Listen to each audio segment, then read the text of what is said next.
Hello, everybody. Welcome. I am super excited. We are finally here. I've been waiting for this for so long. Welcome to the gallery. We have reached the fall art show. Thank you, everybody, for being here. I have seen a number of things pop up before the curtains rose up. Swordior, thank you for the gift subs. That is super appreciated. Thank you for the follows from Abstract Fox. Really appreciate it. Minotaur, thank you for the resub. So, I have with me, in addition to myself, two panelists who will be joining me in talking about all the cool artwork we have to display tonight, and I'll allow them to introduce themselves now.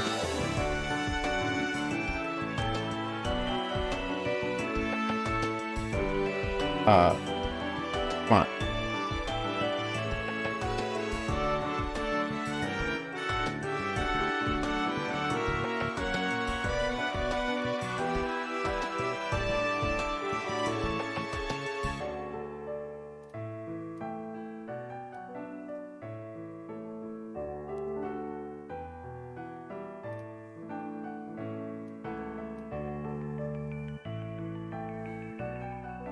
Now you, Young.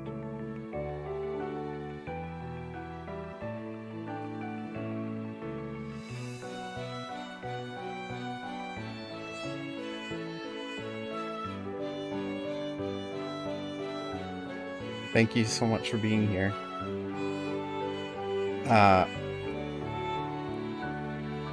Oh! Their audio isn't working. Oh shoot, you're right. Damn, I messed that one up.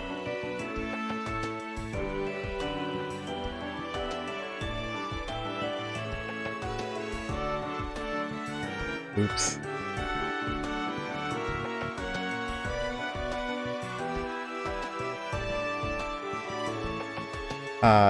Did you add Discord as an audio source? I think they should be able to hear you now. Hello, can you hear us?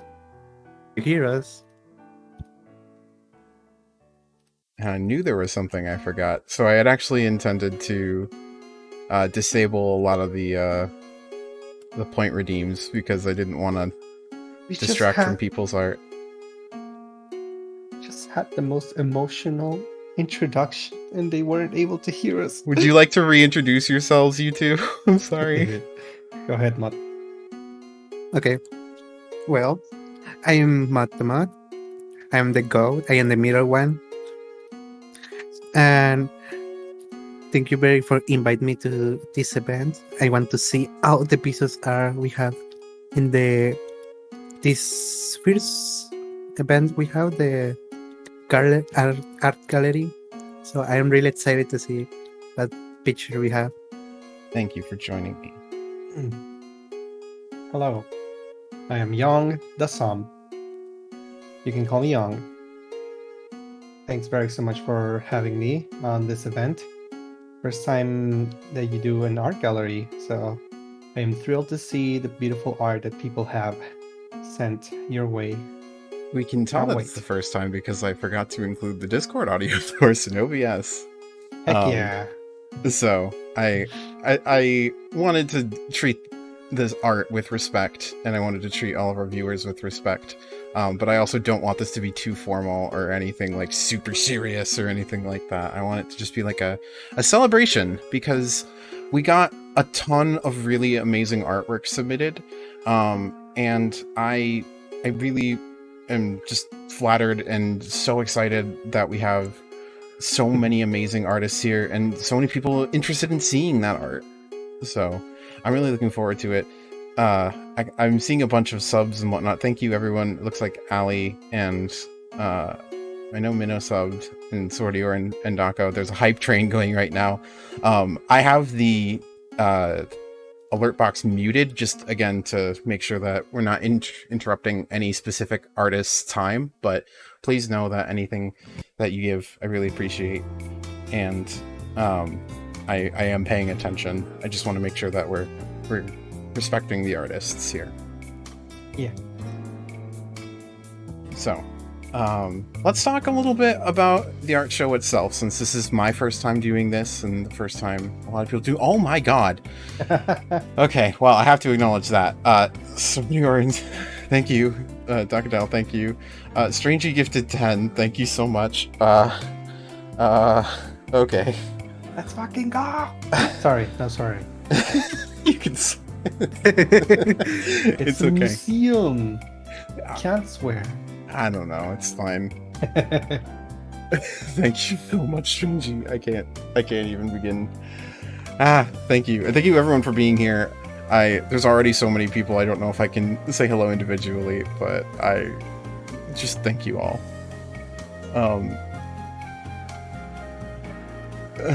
So yeah, while I'm flustered from that extreme generosity and remarkable kindness, I did want to say before we get too far in that some of you might remember I originally did tweet that my intention was it was going to be a charity stream, and that is not the case tonight in this event. I would like to investigate if we do this again, having those be charity streams, but the reason that I did not want to pursue that is because I found out the charity I was looking at accepts donations of crypto and NFTs, which is super, super icky and gross, and I don't want to support that. So I'd like to see if there's another charitable cause we can do, and I might still make a donation for something. There's a mutual aid fund for other artists in the furry community that I've been looking at and like tiny bit helping to put together. So I might make a donation to that instead. But I just wanted to clarify that in case people were curious about that point.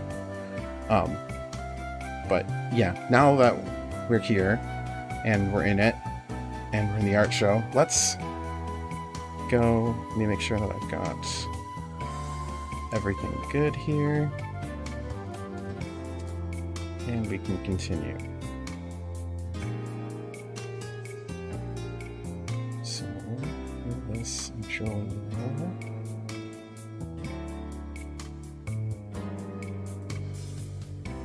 Might need to. Let's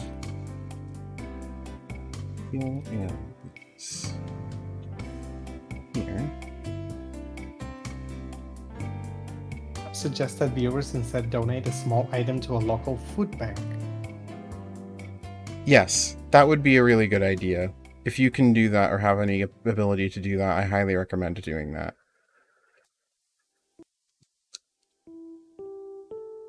Okay, so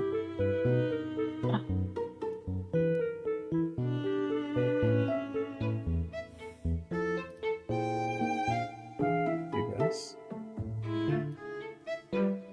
Trying to make sure that I can see everything, but I might need to get my chat on my phone. That'd probably make the most sense here.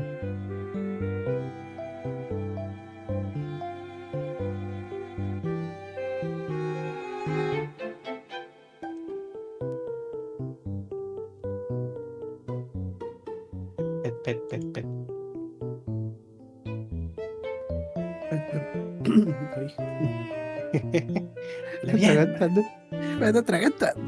There we go. Okay. I have my chat on my phone, so I can check that out now. Like I said, this is my first time doing this, so thank you all for bearing with me as I work out all of the procedural things. I'm trying. I'm doing my best. Trying. You can't criticize me. I'm just a little baby.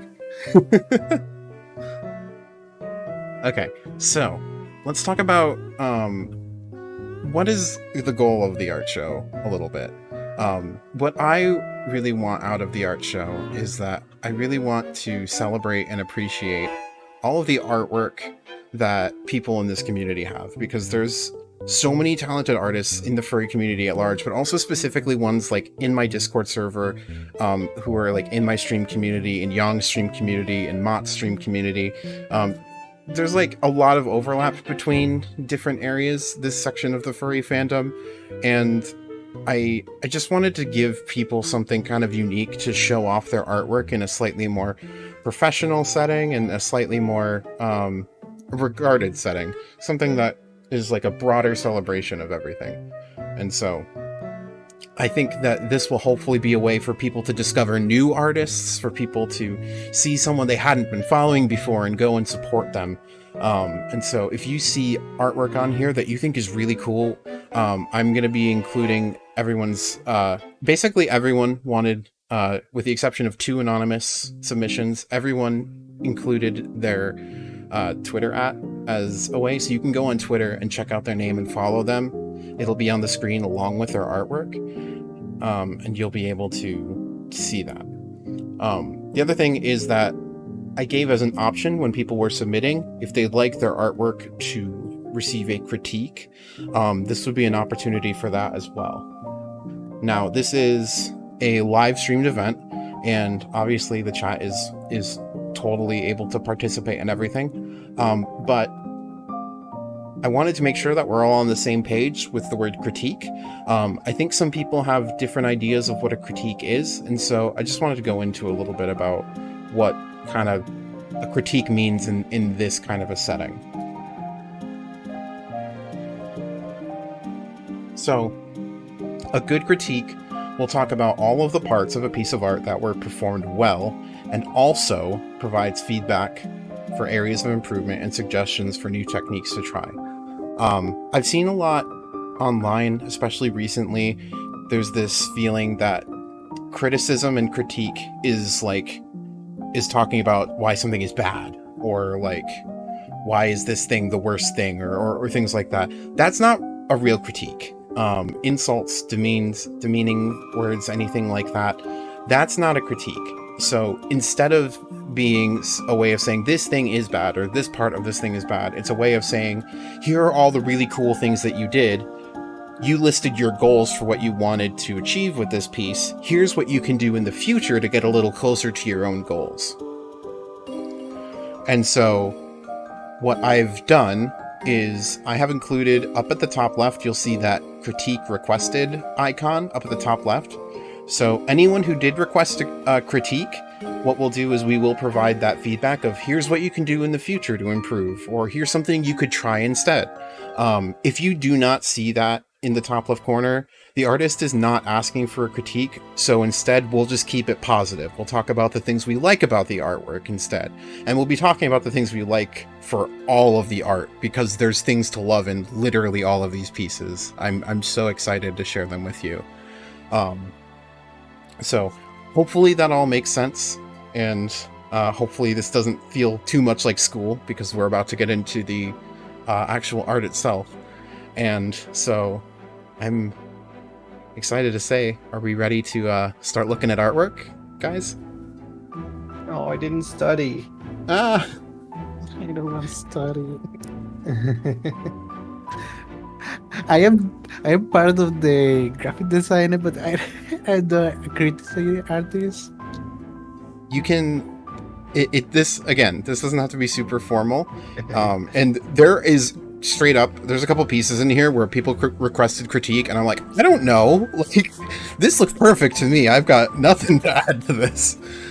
So it'll be just doing our best, keeping things in good faith, being polite and that. So let's get started. And I am presenting these in the order that they were submitted to me, not in any kind of like order based on quality or anything like that. It's just the order I received them in, which means, first and foremost, we are starting with this piece from Mott the Moth.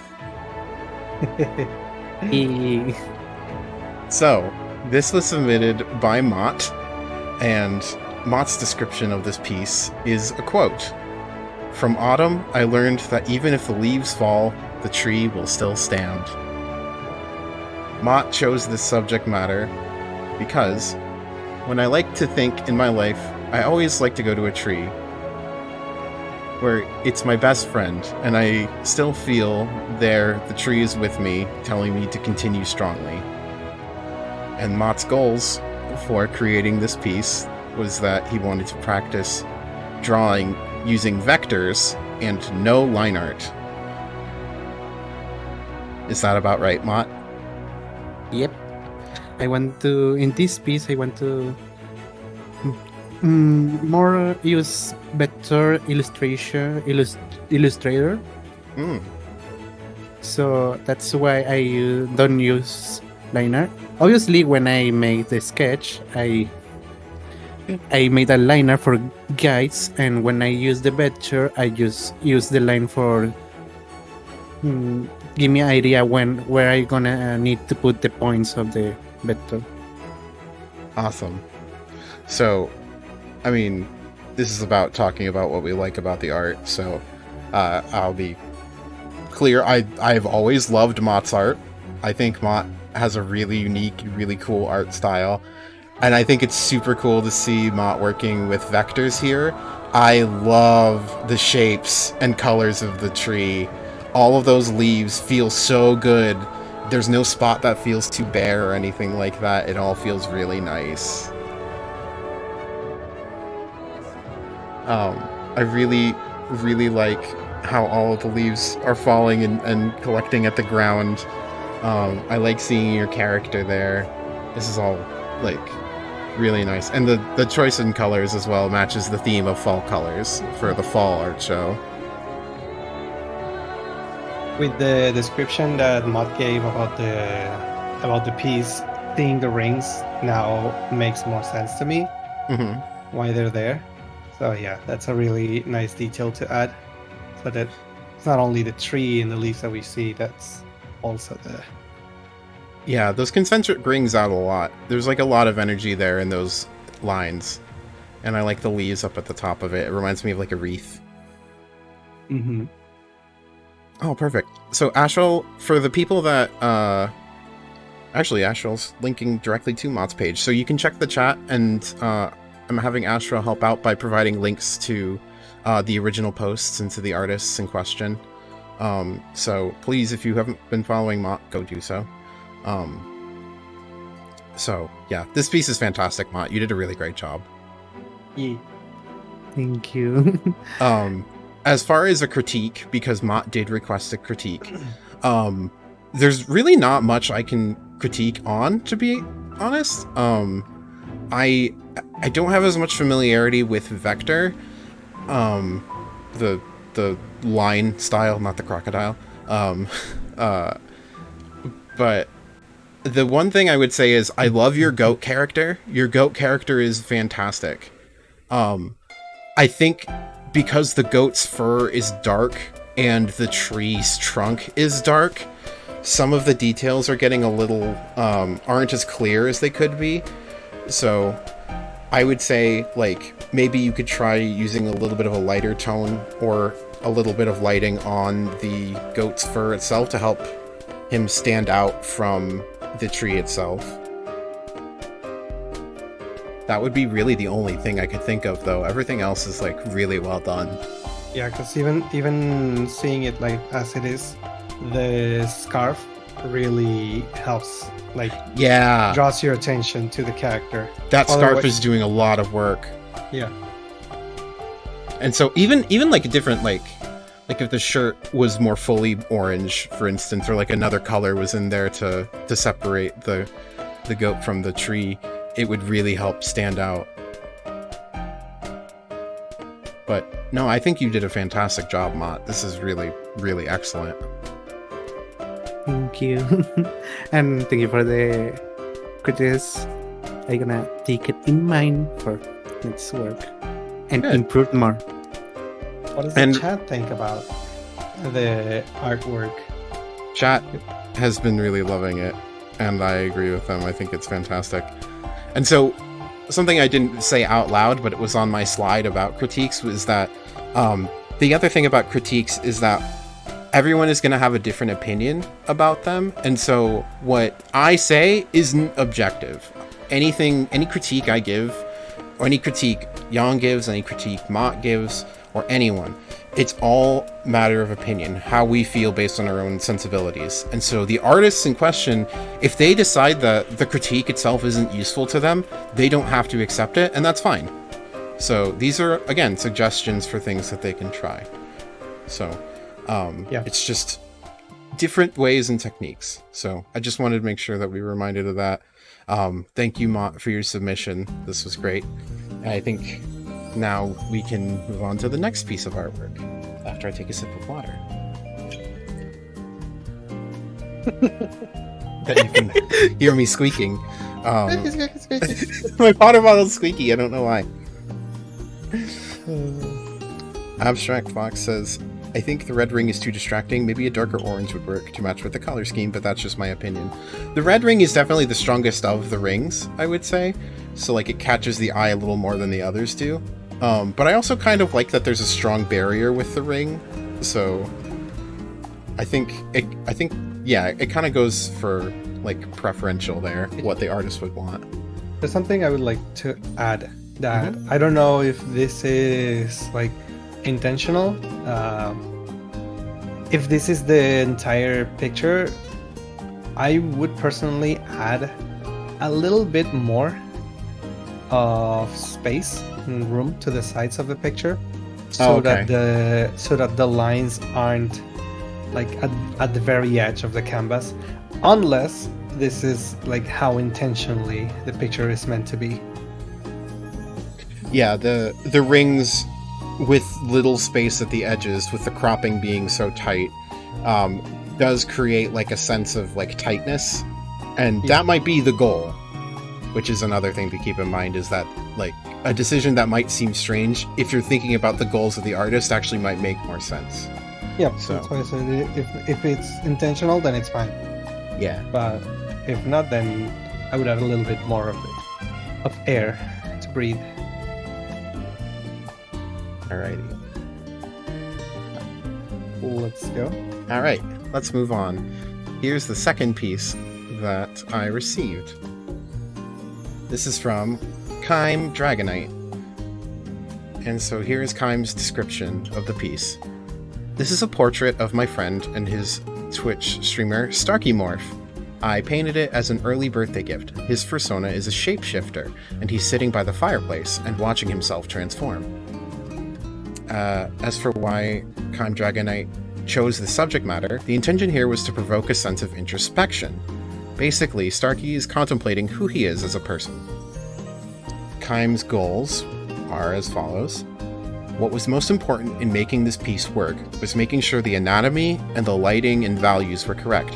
I'm still very new to art, having only picked it back up in April 2022, so I still have a lot to learn.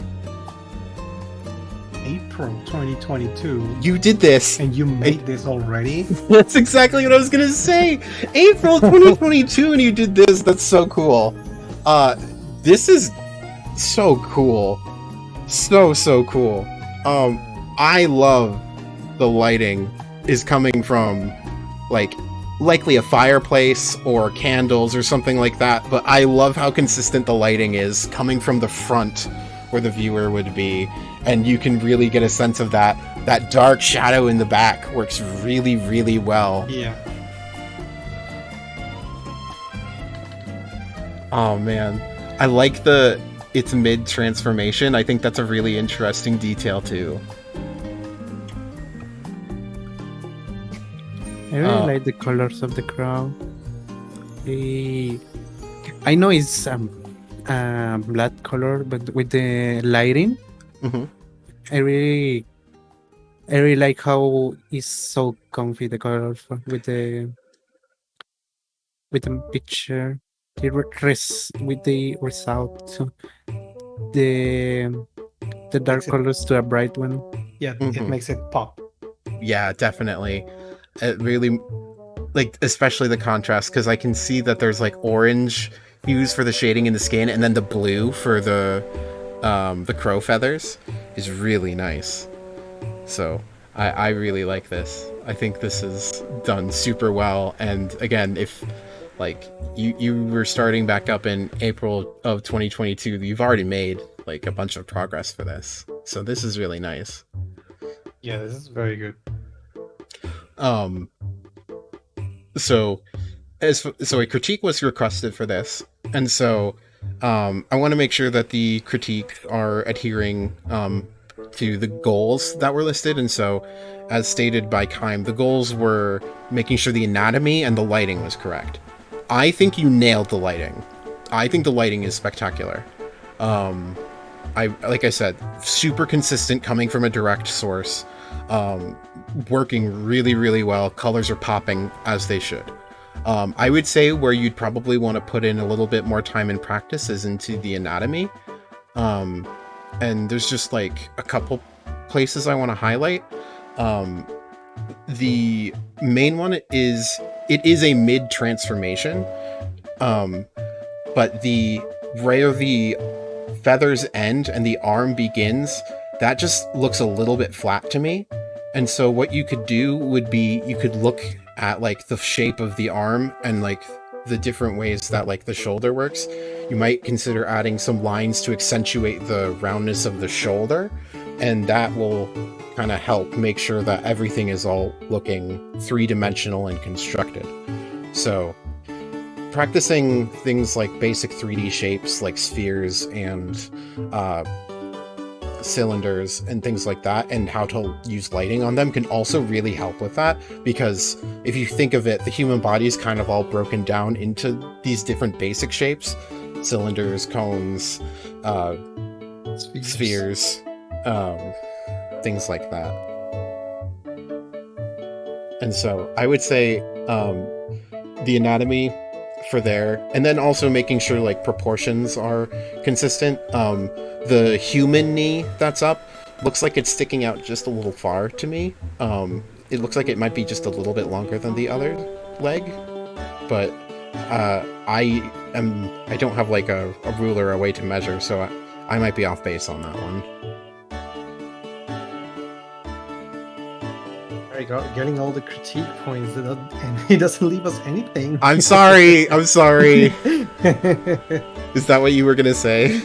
I was going to talk about like certain bits of anatomy, but I guess I could go for the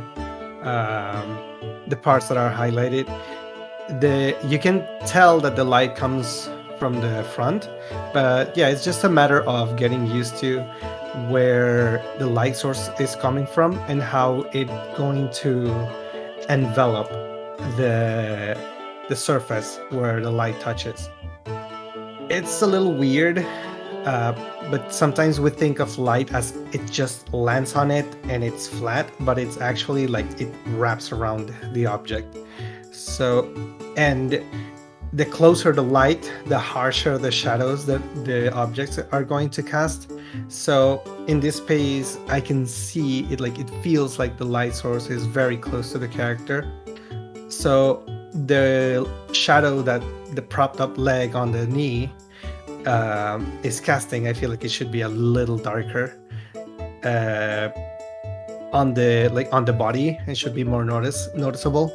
But yeah, other than that, well, what Beric suggested, I definitely agree on.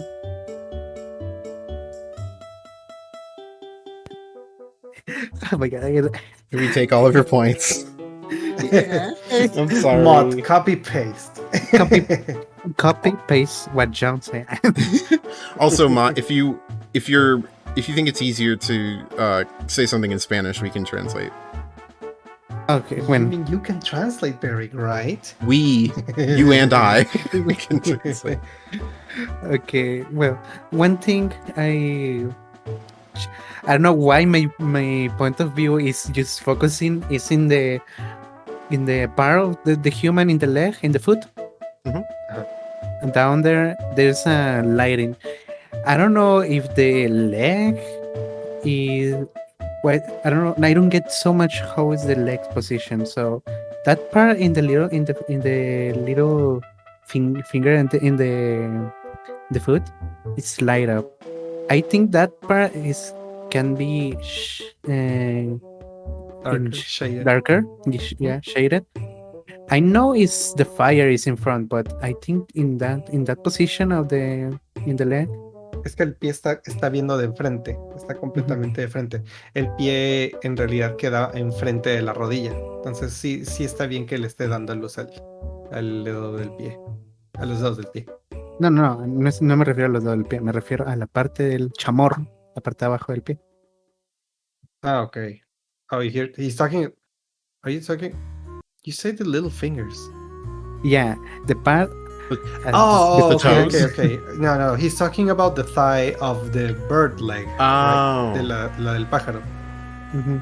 Okay, yeah, he's talking about the thigh under the foot, under the human foot, like right next to it. Got it. Yeah. That part should not be highlighted. Okay, yeah, it would be a little darker. Mhm.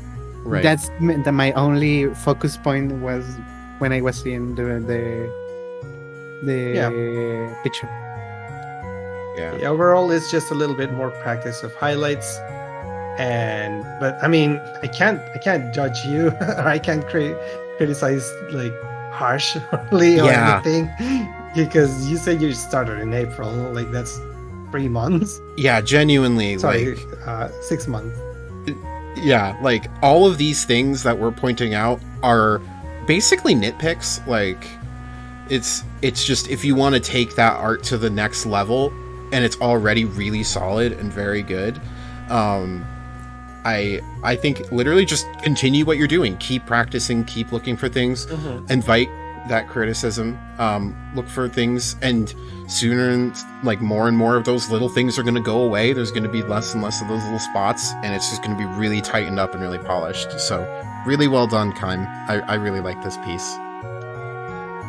Yeah. Okay. So let's go on to the next piece. All right. Oh, I love it. I love this one. Is it frozen for me? Oh, there we go. Okay, so this is by Chillpanes. So cute. It is. It's really cool. So, Really cool. Chillpanes' description of this piece.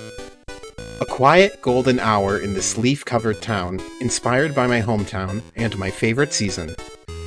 Chillpanes chose this subject matter because it really sticks with me even after making it months ago, matching the energy I wish to have in my work. Calming, colorful, something you want to take part in. The goals that Chillpanes had when creating this piece were: my main goal for this piece was to get a passing grade, since it was a class assignment while I was in my senior year of college. But it evolved into emulating the fall season I was so comfortable to see in my hometown in southern Pennsylvania. And yeah, this is the first word that comes to my mind is comfy. Yeah. This is so comfy. I love it. There's so much good to talk about in this one. Seeing that it says that your hometown in southern Pennsylvania, that just reminded me of near where my mom lives in Pennsylvania, and yes, this definitely has that vibe. Mhm. The bridges, the buildings, the way like everything. That's just like, yeah, it's like a very vivid imagine the way that I think back of the town, the towns of Pennsylvania. Something I really like is the balance of where colors are.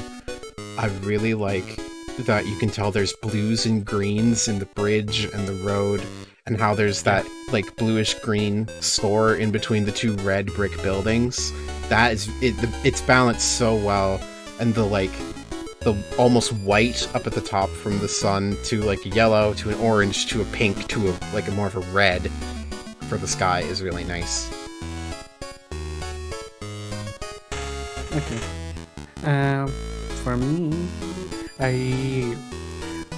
I don't know so much of backgrounds, but when I see a backgrounds, I really like, because I just draw a circle and that's my background. But seeing a background working in some art pieces are just so wow to me, because it's part of the part of the imagination. Is part of the point of view. Mhm. How put all the things for looking good, for the road, how is going to the puente, Vanishing Bridge. point. vanishing point. The Yeah, vanishing point, yeah, in the on the Mhm. bridge. that's I really like it. The color, the sunlight who's passing in the stores, they're just making it more like realistic. The lights, I really like it, and the simple of the colors in the leaves in the road. I just giving it a Yeah. nice. Yeah, this is great. The clear perspective, that vanishing point is really strong. And I guess that is a good place to transition into the critique, which, like, so as far as a reminder for the goals, it was to get a passing grade as an assignment, which if you didn't get a passing grade, I don't know what your teacher was doing. I'll punch because your teacher, don't worry. this is amazing. And so as far as the goals listed of emulating the fall season and seeing the hometown of Southern Pennsylvania, this nails that. Yeah. 100% successful on those terms. This is so comfy. This is so Pennsylvania, as someone that is not from Pennsylvania but like lives nearby and is in small towns similar to this. Yeah, this is fantastic. In terms of like the more technical stuff, I love that the colors in the back are less saturated than the colors in the front. That's so good for the background foreground dynamic, and I think it's really nice. I think that, like I said, color balancing is great. I'm gonna stop. I keep getting myself playing. I'm gonna leave some things for you two. You two go for a bit. He's gonna hug all the points. Okay. In terms of like what I can see improving, I would say that the tree that you see on the top left, it's, to me, that's the point where it kind of clashes with everything else. I think the tree, the way it's drawn, it looks very, like, I don't know, aggressive. Like it looks like it's a little tilted to the front, instead of looking like it's peeking from the, like, from off screen onto the side. So seeing how everything is like very neatly organized and aligned, like the vertical lines, the point of view, what do you call it, the vanishing point, all of that. The tree in particular, it kind of like breaks the, like, kind of like the order that I see in the picture. I think the color of the tree is fine, but yeah, the way it's positioned, it feels like you put it that way to fill up the space on the top left. But yeah, the only thing is like the lines look a little off compared to the rest of the composition of the picture. Did you have a thought in mind, Mott? Yeah. Well, the same point of the tree. When I see the picture for the first thing I see is the tree, not the buildings. This is one thing of I learned in my graphic design classes, Retórica, imagen retórica. Rhetoric. Image. The first point of view, the strongest point of view, need to dry to the other ones. So to dry the point of view of the person, I just gonna add some foul leaves to the buildings for grabbing, for your point of view. Your eyes follow the leaf and see the buildings. It's more technical stuff. Yeah. I see what you're saying, though, and I think the electric poles go a little ways towards that because they do connect to the tree. But what I was gonna say is that the outline on the poles specifically is very dark, darker than the outlines of most everything else in the thing, and so like it almost feels like it's jutting out to me a little bit more. And I would say I would mute the outline a little bit. I would go for a softer color. Like the brown on those brick buildings is so good. That's such a good use of that color. And so a color maybe similar to that, maybe a little more orange shifted, I think would go a long way in that cozy vibe. But these are all like very technical points as far as everything that was stated that Chillpanes wanted to accomplish. This is spectacular. I really enjoy this piece. I think it's very successful. Yeah, definitely accomplishes what it's like, its purpose of what it was done for. Alrighty. Thank you, Chillpanes, for your submission. A moosh out of 10. Moosh out of 10. Let's go to the next one, which is a very unique one. I would classify this one almost like a form of photography, but in-game photography. So this was submitted by Ice Cream 149. And so here's the description that they have given us for this piece. Argo loves coffee breaks over at The Last Stand, though at his size it's hard to find good seating. Looks like he noticed you leaving the studium for the day and invited you over for a bit. I'm sure he'd share that coffee biscuit with you if you ask him nicely. When asked why they chose the subject matter, they said, I chose the subject matter because I love posing my Hrothgar and I wanted to have fun with it. And their goals for the piece were, my big goal was creating something that felt really warm and inviting, despite the fall rolling in and making things feel cold. That and just getting fall colors in my art piece. So, for those not familiar, this is a screenshot within, well, was the screenshot from 14 directly? Or was it in, like, Blender? I'm not clear on that, but the pose that that Argo here is doing is not a pose that you can naturally do within 14, right? No. Yeah, this is a custom pose. Yeah, and it's so composed. And so Argo the Hrothgar here has been custom posed and has had their model changed a bit. And yeah, this is like, I first of all think that like screenshots and so for non-14 players out there, the term for like in-game screenshots is called G-posing.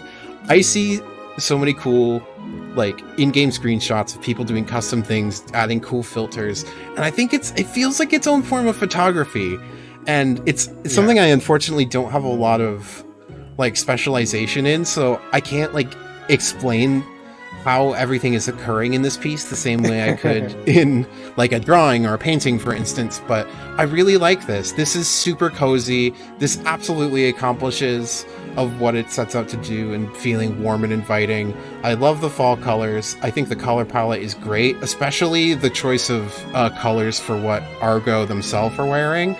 That maroon is a really good choice. The khaki pants were a really good choice. Nax makes a really good point in the chat. The rule of thirds here is on point. Yeah, this is really good in terms of like foreground, background, and like the trees capturing in the distance. You can see there's almost like a vanishing point of its own in the background, a little bit under that blue mountain. Yeah, I like the way the picture is composed. You can see a lot of elements, and I mean, at least as a 14 player myself, I like that you can see where you took the picture. So like this is more of like me being a person who plays the game. You can see where he took the picture because of the mug and the building in the background, the trees, the area that he is in. I really like it. I also love Hrothgars. I am one myself.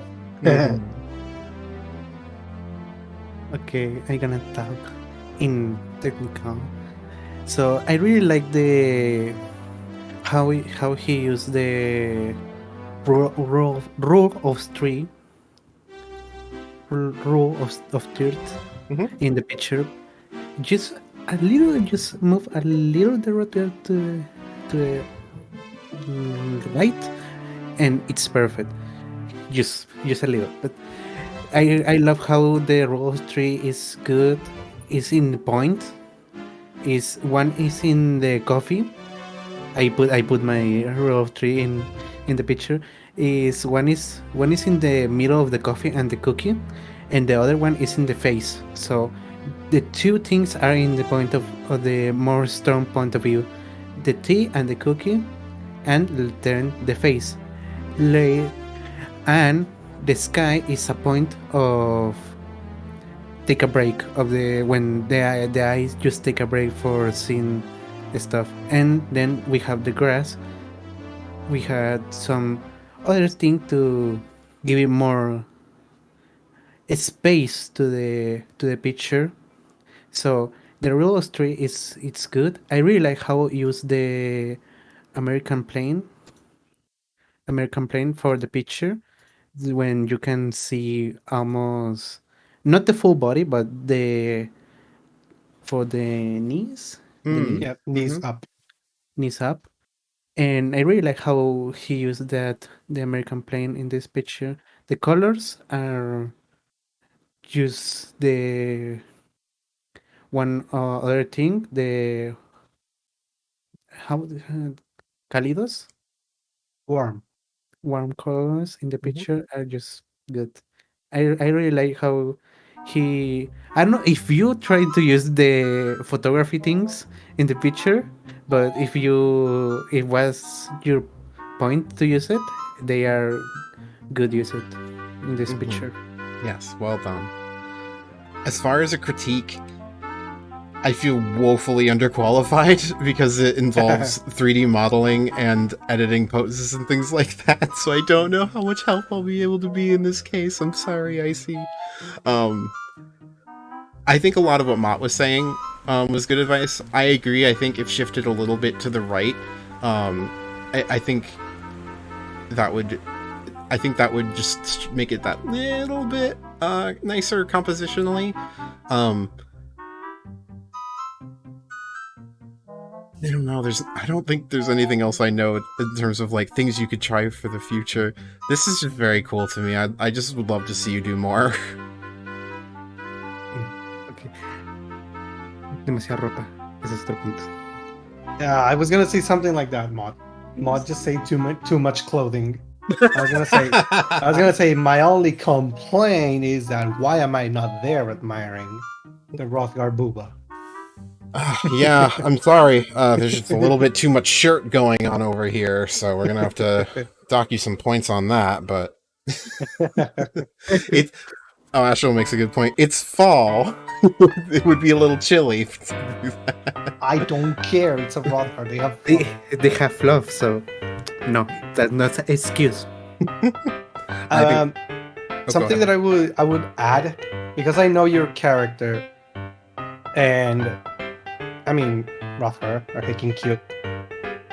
I think everything in the picture is good, but you can see in his eyes that he has a little bit of blue in there. That is totally fine. I would think that showing a little bit more of his blue patterns would be better, because I know that Argo has on his forearms the blue stripes, and they are also on the chest. I think they would make a nice contrast on the picture, because since the character is like a dark gray, and because of the shaders of the game, you made him look like orange-ish dark gray. You can't really see the blue that makes it contrast with his original fur color. So that's like the only way I could say personally. And this is like way more personally because I know the character and I know what the character looks like. So yeah, it's like showing a little bit more of certain parts of the body, but not like super bad, or like not like a bad thing or anything. It's just what I would do instead. Knowing your character in the game, having played with you, we're Yeah. privy to knowledge that a lot of the viewers here are not privy to, and so Yeah. it's like, I would say it's like, hey, that's just a suggestion. I wouldn't think of it as like a Yeah. criticism, but I definitely agree with what you're saying, Young. I think having a little bit more blue in the fur could be really cool. Yeah. So, thank you, Ice Cream, for your submission. This was really cool to see, and I hope you take more screenshots like this and do more cool stuff, because I think it'd be really awesome to see. So We thank need you. more. Give me more. Yes. Okay. Time for a really nice piece. So this is from RPG Gamer 16. Hey, let's go. Which is like, I was so happy when RPG decided to submit something, because I know that RPG doesn't post artwork all the time, but I think it was really cool to see things by him, and I would love to see him do more artwork. But okay, so to describe the piece, here's the description that RPG gave. This is a drawing of Mikhail, the dragon from Drakengard 3. I drew this back in 2017 when I got into drawing as a hobby before I stopped to pursue writing instead. Why did you choose the subject matter? I chose this when I watched an arts and crafts stream where they made lunar tears. They hit me with inspiration that got me to draw while they streamed. And what were your goals when creating this piece? I did it for fun, which is awesome. I love people drawing for fun. I love doing artwork just because it feels good. I love that. And I would love to see you do more stuff like this. But as you said, you're also a writer, and you've been doing a ton of writing, which is really cool. So ultimately, I'm just happy that you're putting your time into cool creative pursuits. But I love Mikhail. I'm sorry. I'm just a Drakengard bias here. I love Mikhail. I love the shapes of this flower. That flower, oh, you nailed the silhouette on that. That is really nice. And I really like the yellow and the white there. That does a good job of drawing the eye in and like feeling like a proper flower should. I think that's really nice. And I think you did a great job drawing Mikhail. As you can see, Jan got super excited when he saw him, so you successfully nailed depicting the character. It is lovely. Yes. Did you have something to say, Mott? Did we take all of your points again? Yeah. Well, I don't know the character. Well, that's the point. I don't know the character, but I can say the flower is really cute. I really like how he doesn't use some lines for the little things in the flower. Yeah, I think that's nice too. And the little pollen drops in the flower. Yeah. That was a good detail. That was really well done. So RPG did not request a critique for this one, so we will not go too far in depth. But again, this was like such a nice thing to see. I was so happy that you submitted something, and like getting to see another side of someone that you're used to like seeing one creative side, and then they do something else is always super exciting, because it's cool to see like how some of their ideas translate in a different medium. And so I was super excited about this. This is really nice. Thank you so much for submitting this RPG. This is a treat. So, okay. We will go now to the next piece, which is from Twitter user Prince Sky. And this one is really cool. So, here's their description of the piece. This is an artwork I've made last month in anticipation of autumn, which is my favorite season.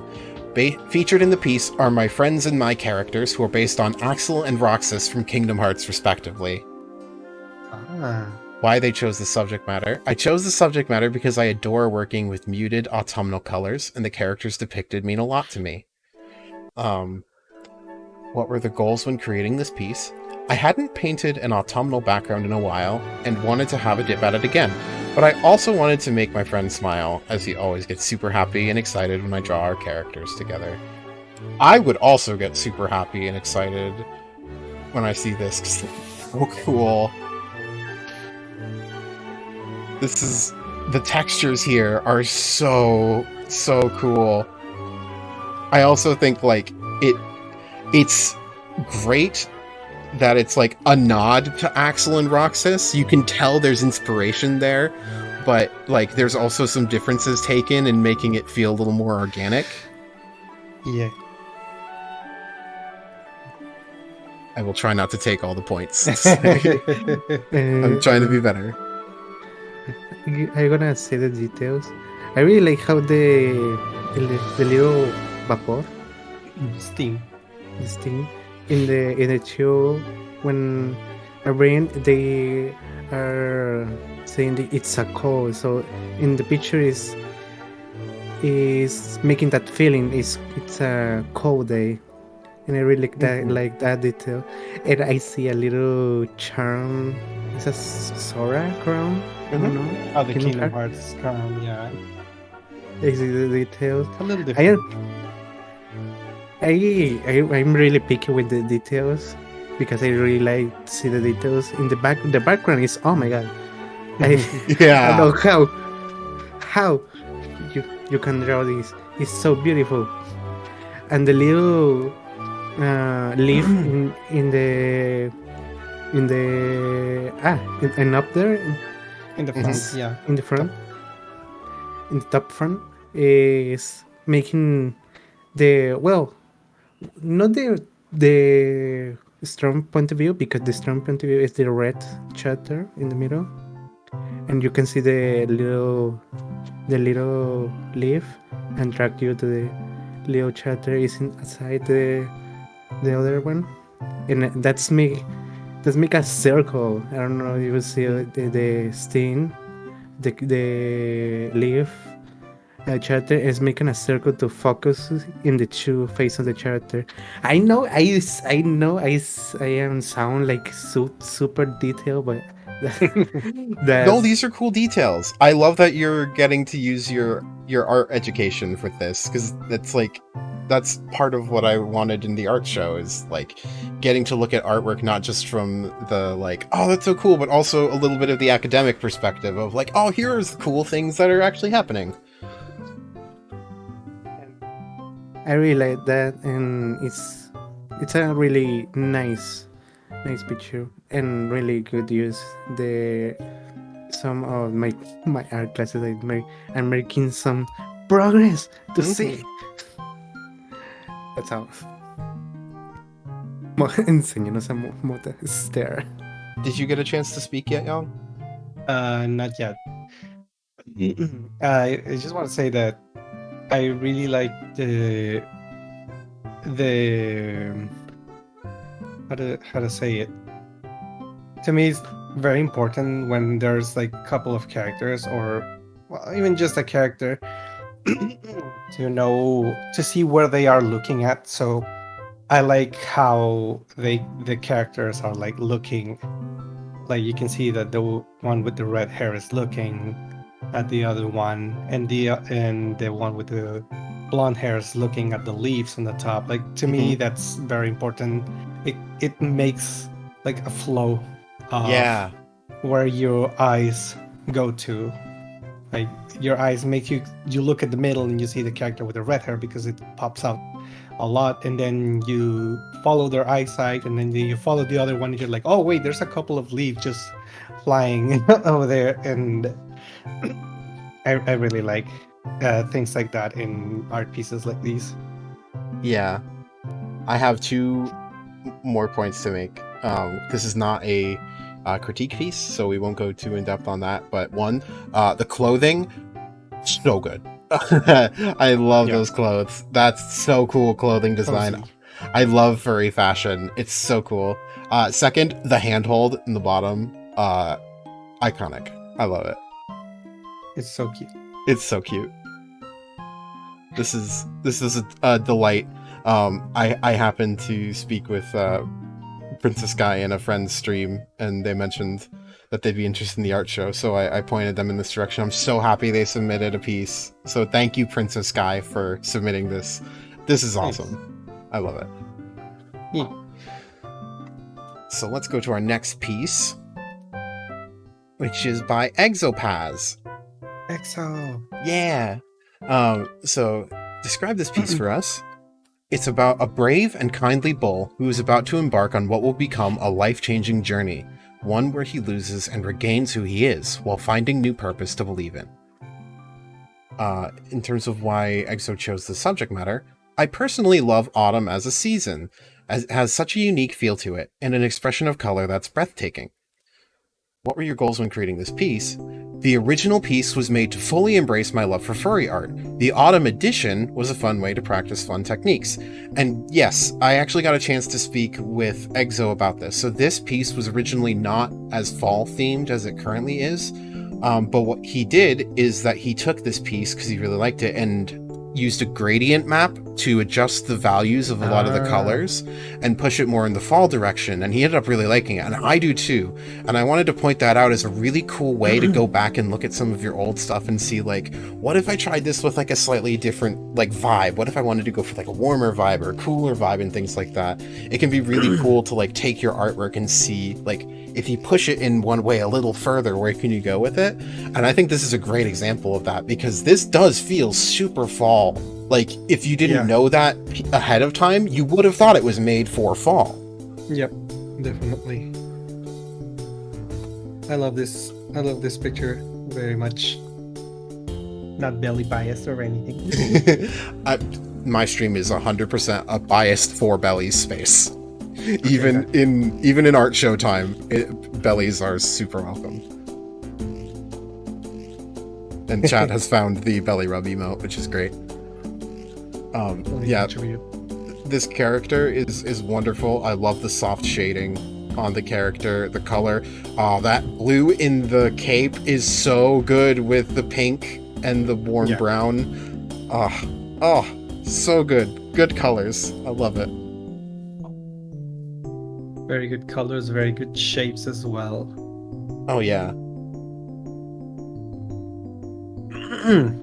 Well, as someone who focuses a lot on body anatomy and stuff, I really like the body shapes. Excuse me. Would you like to add something, Mott? Okay. I'm thinking. Okay. Well, I really like the blue contrasting with the pink. They make a really good matches. They make the colores opuestos. Opposite colors. Opposite colors make a really good combination. And one thing I want to say, I really like the horns, because I am a person who struggle drawing horn. I know I am a goat, but I struggle with me drawing my horns. So when I see people drawing horns so good, I will say, how do you do that? Good horns. Yeah. Good horns. The character is drawn really well. Obviously the shape of the character, the soft with the muscle is great. The background colors is a really nice mix. I love the fall vibes that were able to be created just by messing with some of the hues and values. This is another one where Exo did not specifically request a critique, so we won't go in depth on that. But I love this. I'm super happy that we were able to include it. Thank you so much, Exo, for submitting this. Yeah, this one's just great. This one's wholesome. This one's feel good.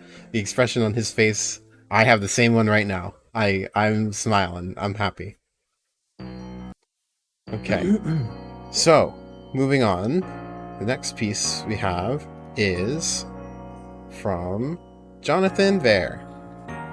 So, describe this piece for us. The description is a memento mori piece, a phrase meaning remember you will die. A coyote enters a portal in a forest. This commission represents the many chapters of the client's life before entering into the great unknown. Why did you choose this subject matter? After a few hours talking to the client, I felt my normal themes and their interests would be well suited to something outdoors. I opted for trees to mark segments of time. And what were your goals when creating this piece? I wanted to fulfill a client's needs, facing their mortality, in a way that celebrated their persona's design. This was their first commission after their character's sheet, so I wanted a piece they would be proud to show off in their home to anyone, regardless of furry status. So for the sake of full disclosure, Jonathan is a very good friend of mine, and also has been an art mentor for me in the past. So I can't avoid being biased on this one, but I've always been in awe of the work Jonathan produces, and this one is no different. This is just stellar.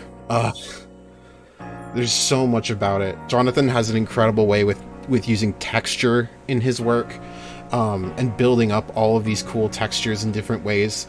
The fur in different parts of the body not being the same texture uniformly. The tail is different than the back, is different than the arms, is different than the ears. The texture on the trees feels very alive. There's a lot to grip onto there. It's so cool.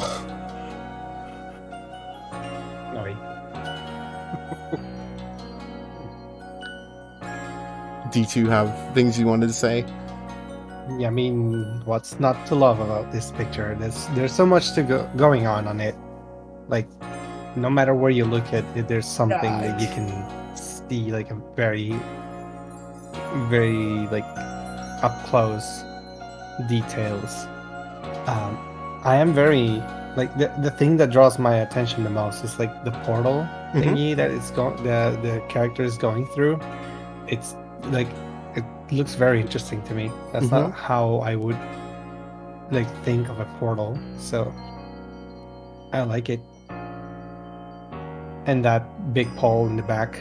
Yeah, I was gonna say that pole with its blues and yellows is a nice contrast from the browns and greens of the rest of the piece, and the pink on the right.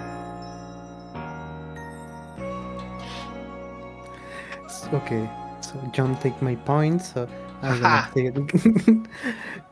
Okay, one thing I'm gonna say in this picture, I really like it, but John has a point of it's so many things happening in the view.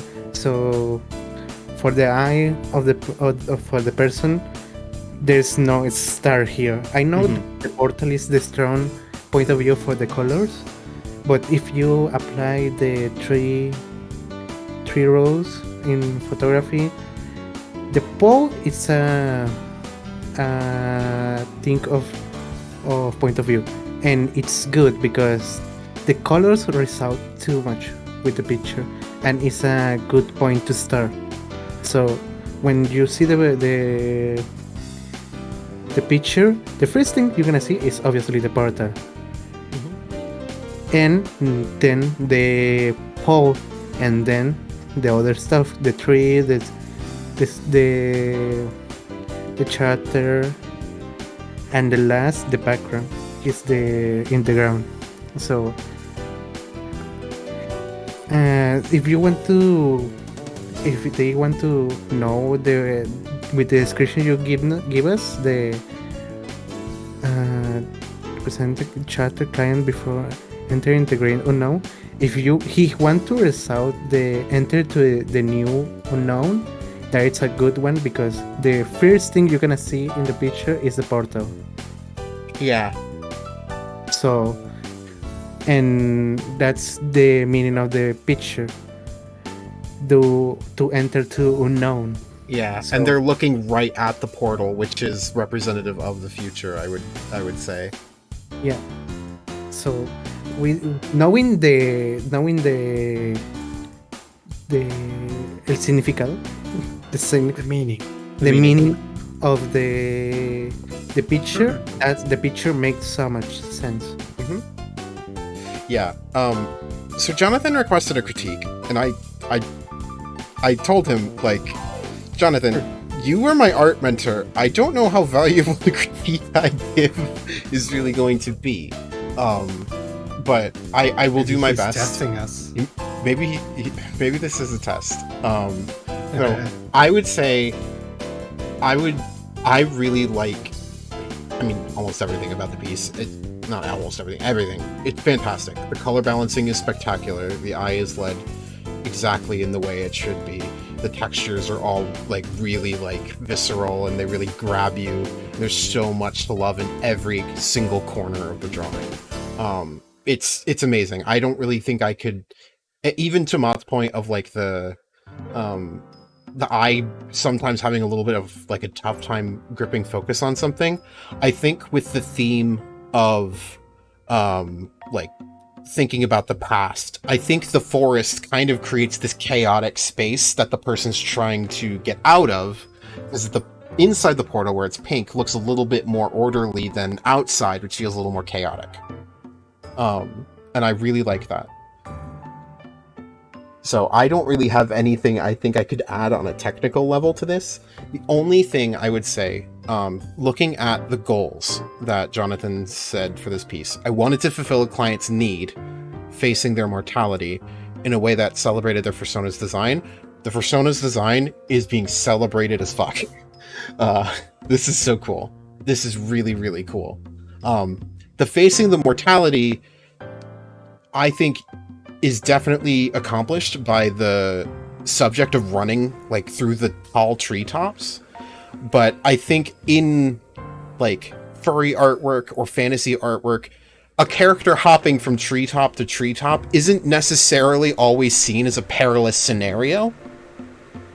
And so I'm not necessarily sure on first viewing without getting that that description that someone would necessarily think like, oh, it's in part about like fear of death or like facing mortality. I think a lot of people might think too, oh, cool wolf doing action pose, which is valid and cool on its own. So that's maybe the only thing I would say, is that like I 100% with the context in mind of like it's a perilous scenario. I agree, this looks perilous, but I think people could interpret it as like cool superhero furry wolf jumping from treetop to treetop, hopping through portals. Like, that's really the only thing. Other than that, I don't know what else to say. This is splendid. I did it again. I talked too much. You're fine, Barry. It's your art gallery after all. Don't worry. Do either of you two have anything you want to add, or do you feel like... I say what I say. Mm-hmm. I said what I said. I know. I think. I mean, I agree with what you said. Like, I didn't think this piece would be like. I checked them beforehand, and the file that you sent us didn't have like the descriptions of the like the questions and stuff. It was just the images. I didn't get that vibe of like mortality. Mm-hmm. To me it looked more like, I don't know, like exploring, self-discovery. Like I tried to go a little bit further. And those were also themes in the piece. So I do like that part of it was definitely successful, I think. Yeah. I don't know if the client specifically asked for the colors to be this way and if they have like a meaning to them. But yeah, I think like the colors, like they don't tell me much, I would say, unless I'm completely oblivious about what the colors mean in pieces. Like it's just that I don't sense a feeling of mortality or fear of mortality and stuff from the picture. So I guess sorry. No, go ahead. I was gonna say I guess then the critique that the three of us would like uniformly come to is that the piece becomes way cooler when you have that description. It's already cool, and then with the description it becomes 10 times cooler, but you might miss some of the nuance of the importance of it without the description, which is... That's what I like about art pieces. Yeah. Especially when you give like the like you add a little text to them. I think those texts that you see in some museums, if it's just the name of the piece, you can get like more about what the piece is, and that title of the artwork is part of the piece. It's not like a description of the piece. It's part of it too. And sometimes when the description is provided, that's also part of the artwork, and it helps, like, or it gives more to the piece. Like, you don't have to like give away. I mean, I don't know if this is more like personal. I have like years ago, I participated in a couple of art galleries around my city, and when when we did our pieces, and we were asked to have like a little description, I would never talk about what the piece was about. I would rather just compliment what the piece, what the artwork was about. And yeah, like, that's, I don't know. I don't know, maybe I'm rambling. Yeah, in a way, the lacking of a description is almost a feature and not a bug. It's just an invitation to get more out of it. Yeah. And that's like quote unquote the critique Yeah. about this, like just having more information or more having us a way of knowing more this picture, this artwork is what I would say that it would be better, even if it's like written like not objectively. I would say. Yeah. I think that about covers it, unless Mott had anything else that you wanted to add.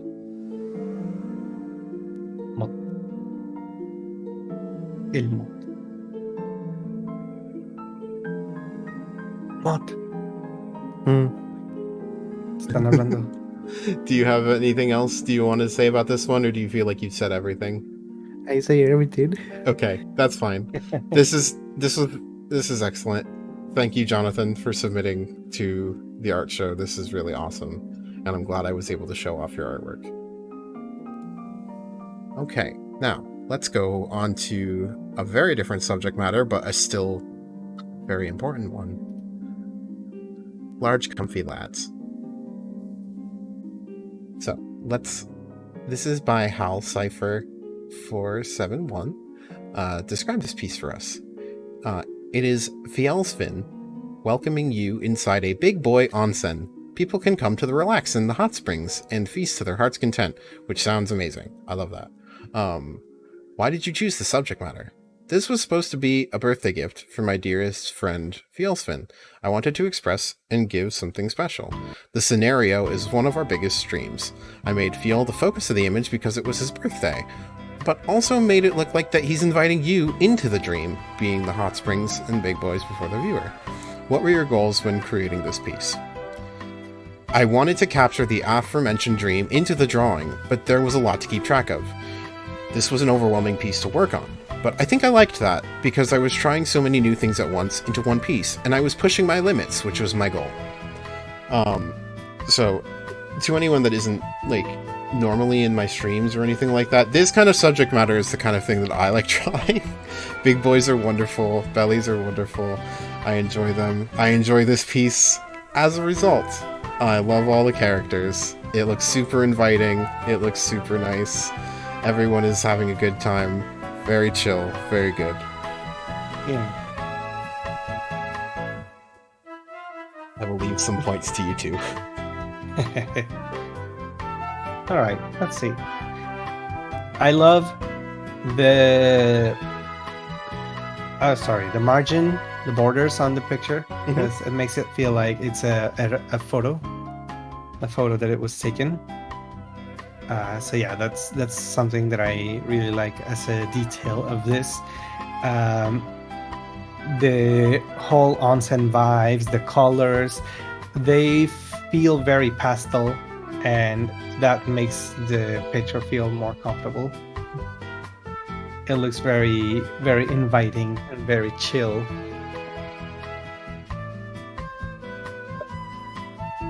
Mott, did you want to add something? Okay. Well, in the back, in the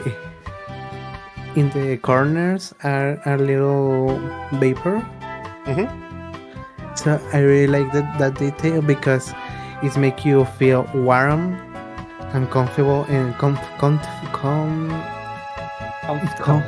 comfortable in this picture for going to the sauna, because in the picture behind in the charter, the white charter, is a little icon of a sauna. So in this place, adding some clothes in like a warm place is making comfortable this place. And in the picture, the chatters are eating some Japanese Looks like dango. dangos. Yeah, looks like tango. Dangos. So it's chill. It's a chilling place. So yeah, that's right. In the Lake Swordior is a very cute and chill picture, a relaxing one, and make you feel warm and comfortable. Definitely. So this was another one where Hal requested a critique, and so obviously, like, you know, characters have their own sets of colors that they come with, but something that I love is that because this character's primary color is that like white or like light cream color, it immediately grabs the eye, and that's the foreground of the piece.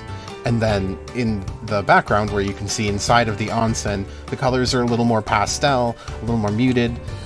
Like Mott said, there's also that vapor there that's acting both to really help it feel warm, and like a sauna should feel, but also it is lowering the contrast of the colors, which is exactly how backgrounds tend to work, where the background will have a lower contrast and the foreground has a higher contrast.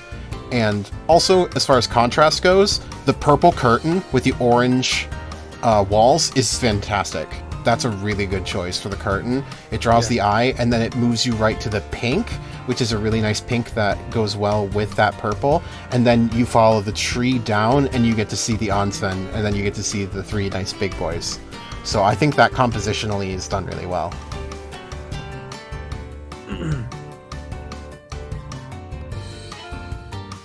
Want to say something, Jan, or I can say it? You go ahead. Okay, so for the picture, I really like how the vapor. I know the vapor is a good one. I just what I like to do for the BearicTheCleric is a background. I'm gonna add some more clouds of vapor in the background for being much more background. And while you are opening a sauna place, so more vapor is gonna go. It's little details to make more realistic the picture, but adding more vapor and more blurring the place where the big boys are making more feel real warm. They are chilling in a hot place. That's just one thing I want to point. It's a really good picture. I really like the shadows and the brightness and shadows. One little bit that I can point out, because you're playing with perspective here, and sometimes perspective can be a little bit of a pain to work with. The only point that I could mention here, which is not like nothing too bad about it, the area where the main character in the front is standing, and then where you see the first bump where the alligator is leaning on, it feels like it's really close. Like it feels like it's a very narrow hall to walk on. So like it's just a matter of like playing around with perspective so that things look like they have their proper depth. But like it's only that little bit, like between the gator and where the curtain is. Like that's the only bit that I see the perspective being a little odd. But everything from there on to the back, the depth looks well. And I agree with what Mott said. The further the back, a little bit more steam works better. Yeah. And having some of the steam seeping out from like on the floor, from on the curtain, to give that sensation that he just opened it and the steam is like whooshing out. Right. That's a really good point. I was gonna give some suggestions. I don't think these are like necessary, but two things that I think could be really interesting would be if you tried a blur, specifically a Gaussian blur on the pink cherry blossoms, since that's the furthest back part in the background. I think having that little bit of blur would really go the extra mile in showing this is the furthest thing back. And to go along with that, I definitely think adding more vapor would be good, but because heat rises, the steam would also rise. I would put a little more steam up at the top on the ceiling next to the purple curtain, because that whole area is very dark, and that's also drawing the eye, but that's not necessarily where you'd want your eye to be drawn to, because all the big boys are down below. So I think if you added some vapor up at the top, that would do double duty of like really showing, oh, this is hot steam that's rising up into the air. And also it's coming out from the front, which is, as Young said, it looks like it was just opened. And the contrast on that dark ceiling is lowered a little bit, so it's not drawing the eye quite as much, and the focus can be a little bit more put onto the big boys. So those are just some things that could be tried in the future. Yeah. But ultimately, as far as like the goals, like trying to keep track of a lot of things, so much of this, like it's amazing. It's accomplished really well. The sauna vibe is so good. The big boys are enticing, comfy, and happy, and it's very, very nice. I think this is a really delightful piece. I think you did a really wonderful job. Thank you so much for submitting this, Hal. This was great. Alrighty, so next piece is a really cool one, actually. This is by Spirited Fox. Oh my god. So, Oh my god. the description of this piece: even villains need to unwind, so why not with a game night? For why Spirit chose the subject matter: I love the Disney villains and thought it'd be a fun concept to depict, and the goals were to capture a fun moment. And yeah, I mean, nailed it. Absolutely nailed it. There is so much to love here. All of the characters have so much personality to them. They all feel like right out of their own movie, but your style is still shining through. So they feel both on model, but represented well within your style. Like, Scar, I just love the Scar way. I don't know what game I'm playing, but To capture a fun moment is the goal, huh? Scar doesn't seem to be having fun. Scar's probably losing, that's why. I would love to know what game it is, or like what the rules are to the game. It seems to be some kind of custom game. It's got the Disney. Hang on. I was gonna say, I don't know why I got reminded of the command board in Birth by Oh, it Sleep. does look like the command board a little bit. I don't know if Spirit... I don't think Spirit is into Kingdom Hearts, but I know Spirit is a Disney fan, and it's... Well, I guess this is proof that Spirit is a Disney fan. Yeah, this is done really well. It looks like the background is a photo, which is really impressive because all of them feel like they're inhabiting the space despite being completely drawn. Like, especially in details like Hades' arm on the table, Scar especially on the table, seeing like the perspective basically being perfect on the board game itself, despite having to go through way more three-dimensional space. Like, Like, it almost takes you a minute to realize, wait, that's a photo, or I mean, if it's not a photo, it's a crazy photorealistic background, and like, holy crap, that's awesome. But yeah, this is so cool. Everything is so neat. I call dibs on Pete. Pete's looking real good. The sheriff's looking real good. I want some pizza. I love that Yzma's there too. I think Yzma was a really fun choice for a Disney villain. Yeah, you don't really see her too often depicted as a Disney villain, as much as like the others, like the Ursula, Jafar, like Yzma. I think Yzma, it was a great addition. Yeah. Did you have anything else you wanted to say, Mott? I'm just gonna say I don't know almost all the villains here. I just know Malefica, Scar, Malefica, Scar, and I forget the name of the in the background one. The sheriff or Yzma? Yzma. Yzma. I just remember that chapter because I see the movies, but one thing I really like is the lighting. Yeah. How the lighting in the picture, I see the little lamp of the three balls. I just hitting in la mesa. Maleficent. In the table. Yeah. And how the lightings in the heads and in the body of all the chapters are really cool. I really like it. Yeah. This one, Spirit did not request a critique, but like the goal is to capture a fun moment, and not only did you capture it, you created a fun piece to look at. Like, there's so many little details, so much fun. It's super special. I really like this one. Thank you so much, Spirit, for submitting this piece. I really love this. Okay, so the next piece was submitted by Riisago. So, describe this piece for us. It's a commission. I was asked to draw a new OC for the client in a nice fall scene scenario.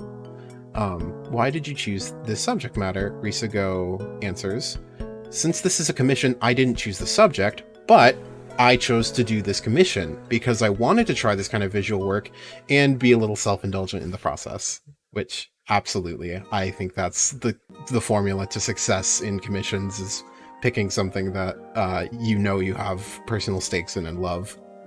And then, what were your goals when creating this piece? Riisago answers, coloring the scenario with not usual colors for things such as the pink dirt, the golden rocks, the blue and pink leaves, and the green and gray water. Also, as a little thing I did, I tried to replicate the sky from the Pokemon Arceus key art. And yeah, if you look at the box art for Pokemon Legends Arceus, I think Riisago nailed that. Yeah. This is stellar. Obviously the character is the focal point, and he's a big boy with his chest open, a round tum. He's having a good time. The colors are all really delightful. I'm gonna leave some points for you two to talk about before I get too excited. I really like the amount of lines that this piece has. In the foreground, you can see that every single rock has a highlight, has a lot of like lines through them. Even the clothes, well, the clothes have more of the lines as a kind of some sort of texture for the clothing, but the tree trunk, the rocks behind the character, the floor, even parts of shading of the character they have a lot of lines. I really like how it makes it gives it a specific like feeling of like more traditional, I would say, contrasting very well with the background, which is more cel-shaded flat. Mott, would you like to add something? Sorry, I cracked my arm. Oh, oh no. So when one point I want to do is the background. I really like how simple is the background, and that's really love it. I really like how the little leaves and the clowns losing in the background, and the little difuminado, Blur. the little blur when you go into the mountain in the background. Mm-hmm. I really like how he do that perfectly. If you stretch more, the picture can be a background easily. Oh yeah, like a wallpaper. Yeah, well, like a wallpaper. If you stretch more the background, that it's really easy and really good background. Yeah. Because I think this It might really- be like a 1080p resolution. Yes, I think so. I mean, there's a lot of things I like. What I want to point out is, like, some VIPs in this are the orange leaves up at the top on the right, then the blue sky, and then that great triangle shape in the rocks.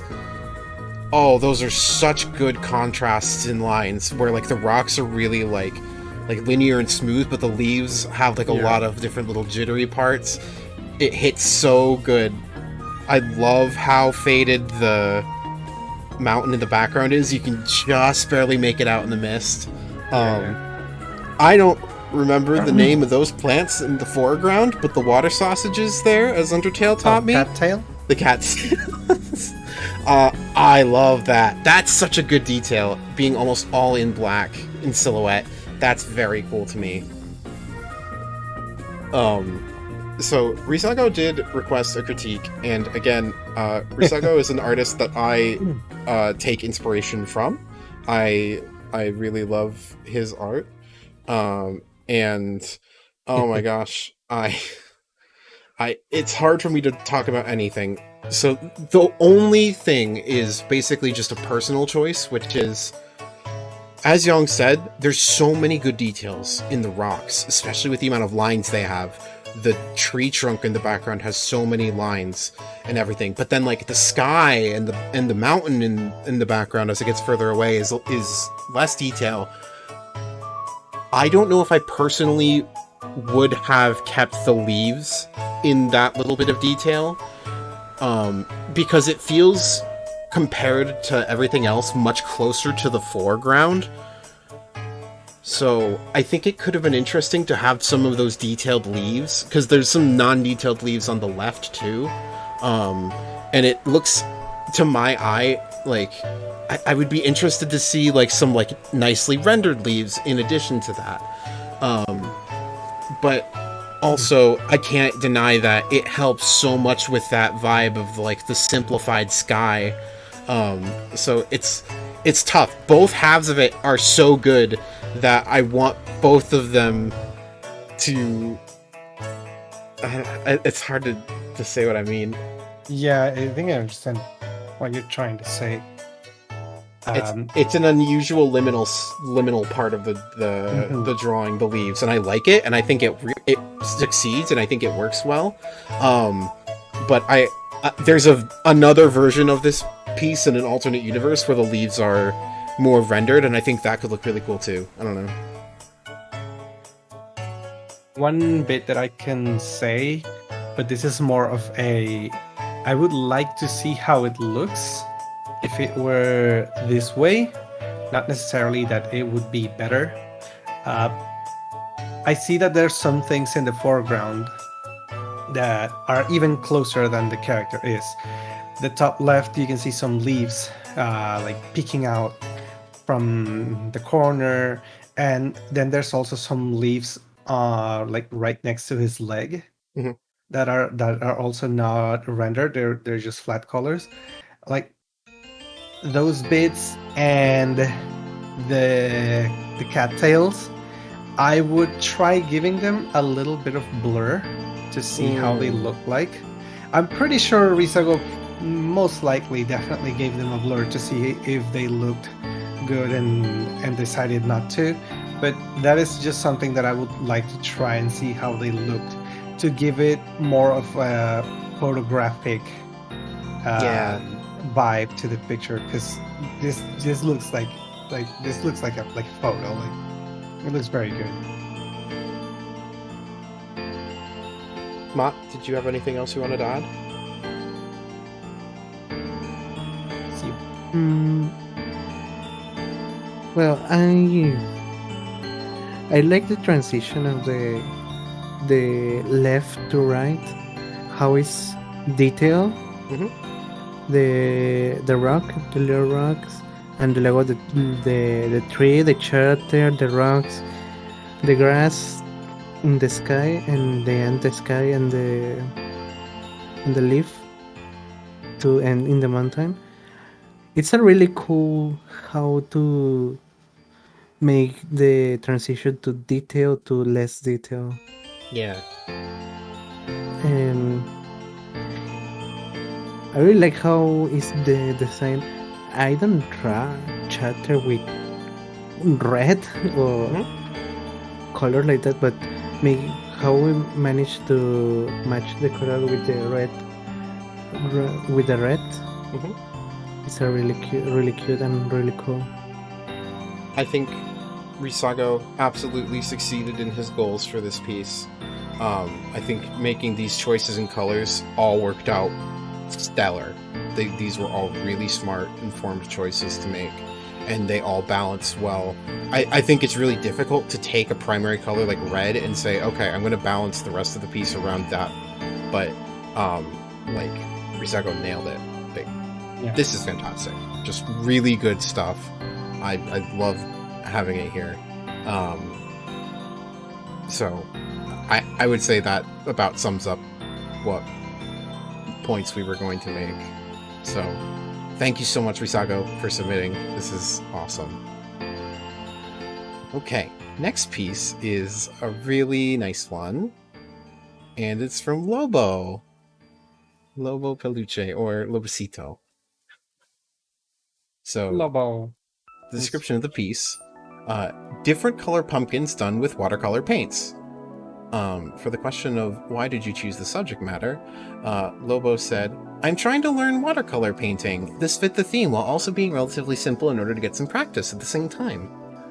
I'm so happy to hear that Lobo's doing more artwork. I've seen some of Lobo's sketches and they're really nice, and it's super cool to see watercolor too. And so for the goals section, Lobo writes, I wanted to practice some shading with watercolor paints. I'm particularly happy with the green one. It was also for fun. I remember enjoying watercolor painting in high school, but it's been over a decade since I've done any, so I'm trying to learn at my own pace for fun. And yeah, I 100% agree. I think you were doing a really good job with the shading. That green one especially has a lot of cool fades, and I like how dark it gets and how light it gets. I think that's really good. I love the choice of colors here too. I liked that you added a blue one and a pink one. That's really cool. I love the I really love using some more unusual colors for something like this when it's supposed to be vibrant and fun and practicey, and I think that was a really good choice. Yeah, love that the colors are vibrant, because even though it's autumn or fall, and you have like your red and yellow, you put in some variety of colors, and I really love them. It makes me think of like a peach flavored pumpkin. Like, what would that taste like? Or strawberry flavored pumpkin. Remember the carrots from 14 that had all the different colors and flavors? It's like that with pumpkins. Yeah. For me, I don't too how you say como afiliado, afirmado, no sé, Con los colores, con los colores. Oh. Pero ¿cómo? Así, sea, así. Mm, No los conozco también. ¿No qué? No conozco la técnica.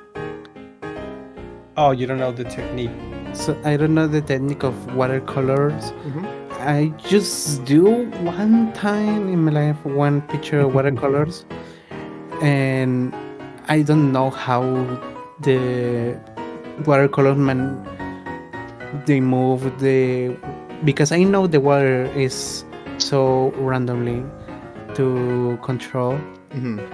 And when I see a picture in watercolor like Ellie and this one, I just get wow, how did he do that with manage the watercolors? Because for me watercolors are so randomly for control, Yeah. and making in the shadow, for making shadows and lights in watercolor, I'm just wow. And I really like how he managed to do the picture with the watercolors. Yes, this one is really nice. Also, I like the detail of all of the pumpkins still being on the vines. I think that's a really nice touch. And Yeah. the vines have some nice shading on them too. I think that was done really nicely. The specific technique for shading with watercolor, I think, is you have to start light and then go dark. Yep. And so, like, I can see some nice, like, fades from light to dark on there. So this is awesome.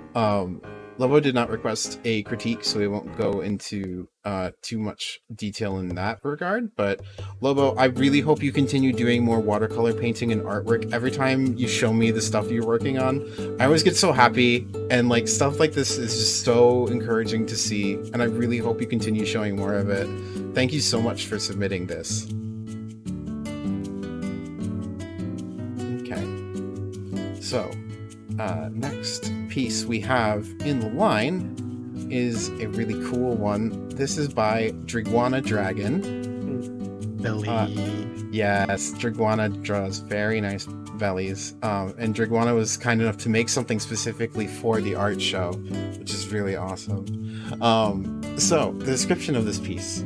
Driguana writes, "Even when the weather is not cooperating, we can still enjoy the season, whether it's inside your home or outside while running errands." For the question of why did he choose the subject matter, he wrote, "To put it simple, because it feels nice to romanticize the mundane with characters that you like to see. Nowadays, it's kind of difficult to see someone take in something at a leisurely pace when we all have a lot of things to worry about." Which, yeah, I totally agree. That's a really nice sentiment to bring into your artwork. And as far as the goals were concerned, most of the time I don't spend time or forget to work on different weather types and outdoor clothing. The latter is mostly because I draw big guys who like to expose their bellies, which is 100% valid. Driguana does amazing bellies and good tums. But yeah, this is super nice. It's hard for me to articulate like the different things I like about it, but like it has a really classical vibe to it. Like it reminds me of like the paintings you would see in like art history class and whatnot, that like kind of like romanticized day-to-day life in this really nice environment. The color choice is spectacular. There's a lot to love here. I'll give you two a chance to talk about it though. Okay.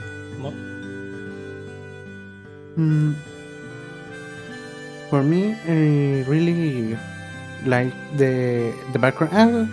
Always the background are surprised to me. How people draw some backgrounds and combine it with the illustration, the principal illustration they're making. And I really like how the perspective in this picture it's well made. And the chat there is really cute. He's so cute. And the match with the colors, I know. I really like that one. That detail of white charters, making it with some grayscale cafes, browns, colors, they're really comfy to me when I see chatters with that clothing.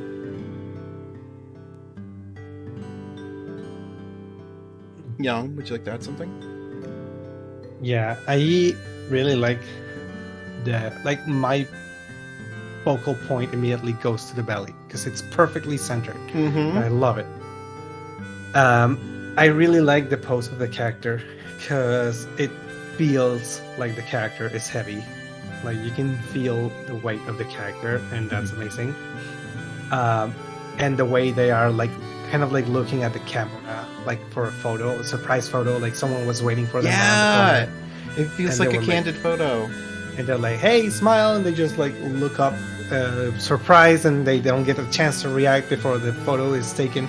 It gives me those vibes, and it feels really like I don't know, kind of like wholesome. Because yeah, like the description was saying, like daily life situations, we don't get to appreciate them as much. Yeah. So you two have brought up a ton of great points. Something I want to highlight that's like a little specific detail that is so good. So most of the buildings in the picture are off-white, leaning towards like a creamish yellow color, but closer to white. And the character is also white. And that can oftentimes be difficult to try and depict. But the clever thing here is the umbrella. The umbrella providing the blue backdrop for the character's head is doing so much good work here. It's making the head into focus, and it means that while they are both white, you can tell that the character's colors lean more cool, lean closer to blue and whatnot, and still provides that high contrast point that really draws the eye in. That is such a good little spot of detail. I just wanted to point that one out because I love it. I like that this feels very fall as well, without focusing as much on reds and oranges too. This is still clearly like a fall photo to me, but it's leaning more into like gray and blue, while still having like brown and yellow, and I think that works really well. I chose fall colors as the theme, but something to keep in mind is that you can create vibes with any colors you want, and this still definitely feels like fall. Even with blues, even with grays, I think it's excellent. And so Driguana did not request a critique on this piece, so we won't go further in depth on that. But Driguana, thank you so much for creating this. Thank you so much for submitting this. This is spectacular. I really love this, and I just makes me super happy. The next one makes me super happy too, and I think it'll make a lot of other people super happy. This submission is by LudrenDrago, of a very big beefy phoenix. I think the name is from Fortnite. Cutie. He's so cute. So here's the description that Ludren gave us. I really like this character from Fortnite, and I've been doing a lot of drawing of him. Great. Ludren chose the subject matter because I like making characters big and buff, which, yes, absolutely. We love that energy. I think all three of us do drawings of characters just because they're big and buff. We like them, so it's such a mood. And for the goals section, Ludren stated the following: bigger. What were your goals in creating this piece? Yes. Bigger. Bigger. Well, I see space on the canvas that the character isn't taking up, so clearly... No, I'm just kidding. This is... That's the critique. That's our critique. Like, you could have made it bigger, but you can always make it bigger now. I mean, Ludren does incredible work on characters, and it's really cool to see him also doing work on backgrounds. I really love that the water contrasts so thoroughly with the orange fur. That's so good. And the thematic wasn't intentionally done for fall, but I also kind of like including it as a last chance to enjoy summer kind of thing, because fall is a transitional period between the summer and winter, and I think it's nice to occasionally get that glimpse one way or the other. Sorry. So I'll give you both a chance to add stuff. I love how the character is highlights the entire drawing. The orange just pops, and then after you're done, observing the body, you get to see all the details around him, like the water, where he's sitting, the drink, the little table. So yeah, I think it's a really nice way to present a character in the background. Mott, would you like to add something? Well, I really like the pose. It's one of my thing I really like, and more struggle when I draw the poses, and when see some poses, dynamics poses. Yeah. They're really cool to me, and this is really I really like how the pose it is. The highlights of the water, I really like it, and the shadowing. It's really good. Yeah. So Ludren did request a critique on this, and again, the goals suggested were bigger, and so, Ludren is at liberty to draw as big as he likes whenever he likes. So that one is something within his control already, and he always does a great job. But the actual musculature of the character is really big while still being accurate. All of the muscles connect with each other exactly as they should. Everything is really nice in proportion. He just straight up looks damn good. I mean, at a certain point, you just gotta let yourself like something without being academic about it, and he just looks great.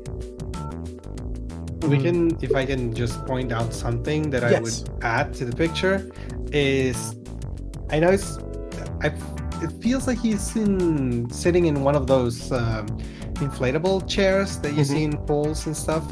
But even if it's that, I would still add a little bit of shading on the chair itself, because just to give it the feel that he is actually sitting on it. Otherwise, it looks like it doesn't merge with the background very well. But yeah, that's the only thing I can point out as a critique.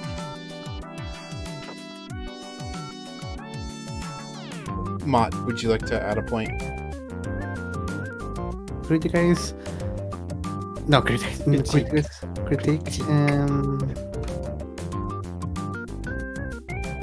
I don't see too much. Well, just the water. I don't know. Is they sitting? You say he's sitting in an inflatable chair, no? That's what it appears to be. Yeah. Yeah. Just add a little more shine in the seat, and you're gonna look much better with the. It's a inflatable. Highlights in the chair. Yeah. Yeah. I would definitely agree with that. I mean, Ludren tends to focus on characters, and I 100% think it's valid to focus on characters. I love drawing characters. That's what I usually do in my artwork. My critique would be, I love the water underlighting. The water itself, though, feels like it's casting a lot of light onto the character, and in some places that I wouldn't have otherwise expected, like the insides of the thigh, I wouldn't necessarily have chosen those places, but I think there's also the likelihood if he's facing another portion of the water, it could be reflecting. So I think the chair getting some more attention would definitely be something that helps with that, getting a little more form, looking a little bit more like an inflatable, getting some shadow, getting some highlights. That would enhance the piece for sure. But as it stands, like, our focus is on the character. The character looks fantastic. Maybe, and this is a suggestion, this isn't anything, like, I do this too, the way that Ludren has done it, but the fur on his chest, having the dark black outlines, feels a little harsh compared to some of the other areas where the lines aren't as thick, or like there aren't lines. I would almost want to know what they'd look like if they were leaning a little closer to like a purple instead of darker like a black. It might feel a little fluffier that way. That's just a suggestion though. I that might not even look as good as I think it could, but it just might be something to try in the future. Yeah. But overall, it's fantastic. I mean, we love characters like this. We love big boys. You drew a really big boy, you made him really big, you achieved that goal easily. He looks fantastic. Thank you so much, Ludren, for submitting this piece. I'm really happy that we got to include your art in here. This is a treat for everyone. Okay. So, next up, we have Azthun. So, here's the description of this piece. We follow Poti, a slime made of pumpkin juice, who wants to celebrate Halloween for the first time in a city. So he takes the tools from his barn to make a costume quickly, and he leaves in the direction of the city. For why Thune chose the subject matter, I did it for fun because I like to make drawings with constraints, and a desire to draw a slime boy. Since I associate fall with Halloween, I wanted to start with a story that evokes this holiday. And for the goals section, Thune writes, for this drawing, I wanted to practice telling a story, inspired by the One Piece mini-stories, the ones at the beginning of each chapter, because I find that this format concentrates a story into one panel. That's what I was looking to do, something simple and understandable.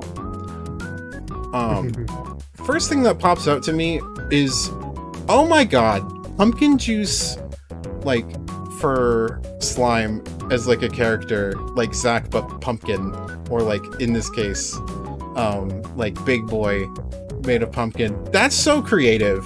That's so creative.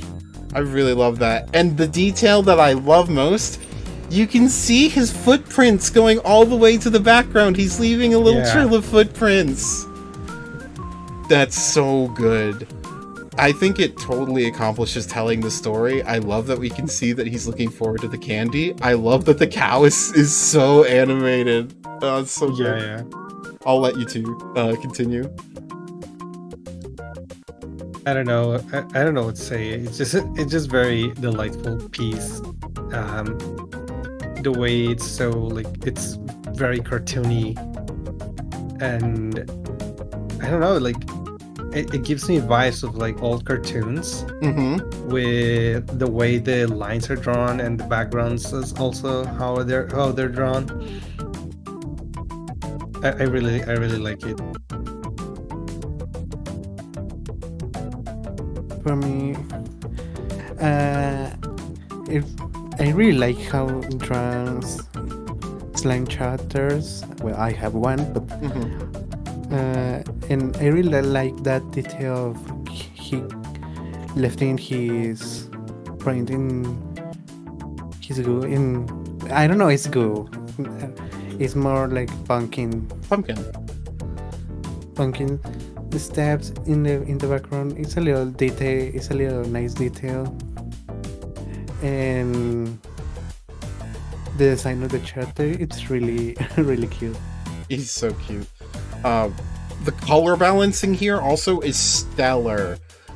Purple as both the sky and the grass, I think, is an interesting choice, but I think that's balanced really well because the path is pure yellow, and because the moon is pure yellow, that little bit of yellow is doing a lot of work for the moon.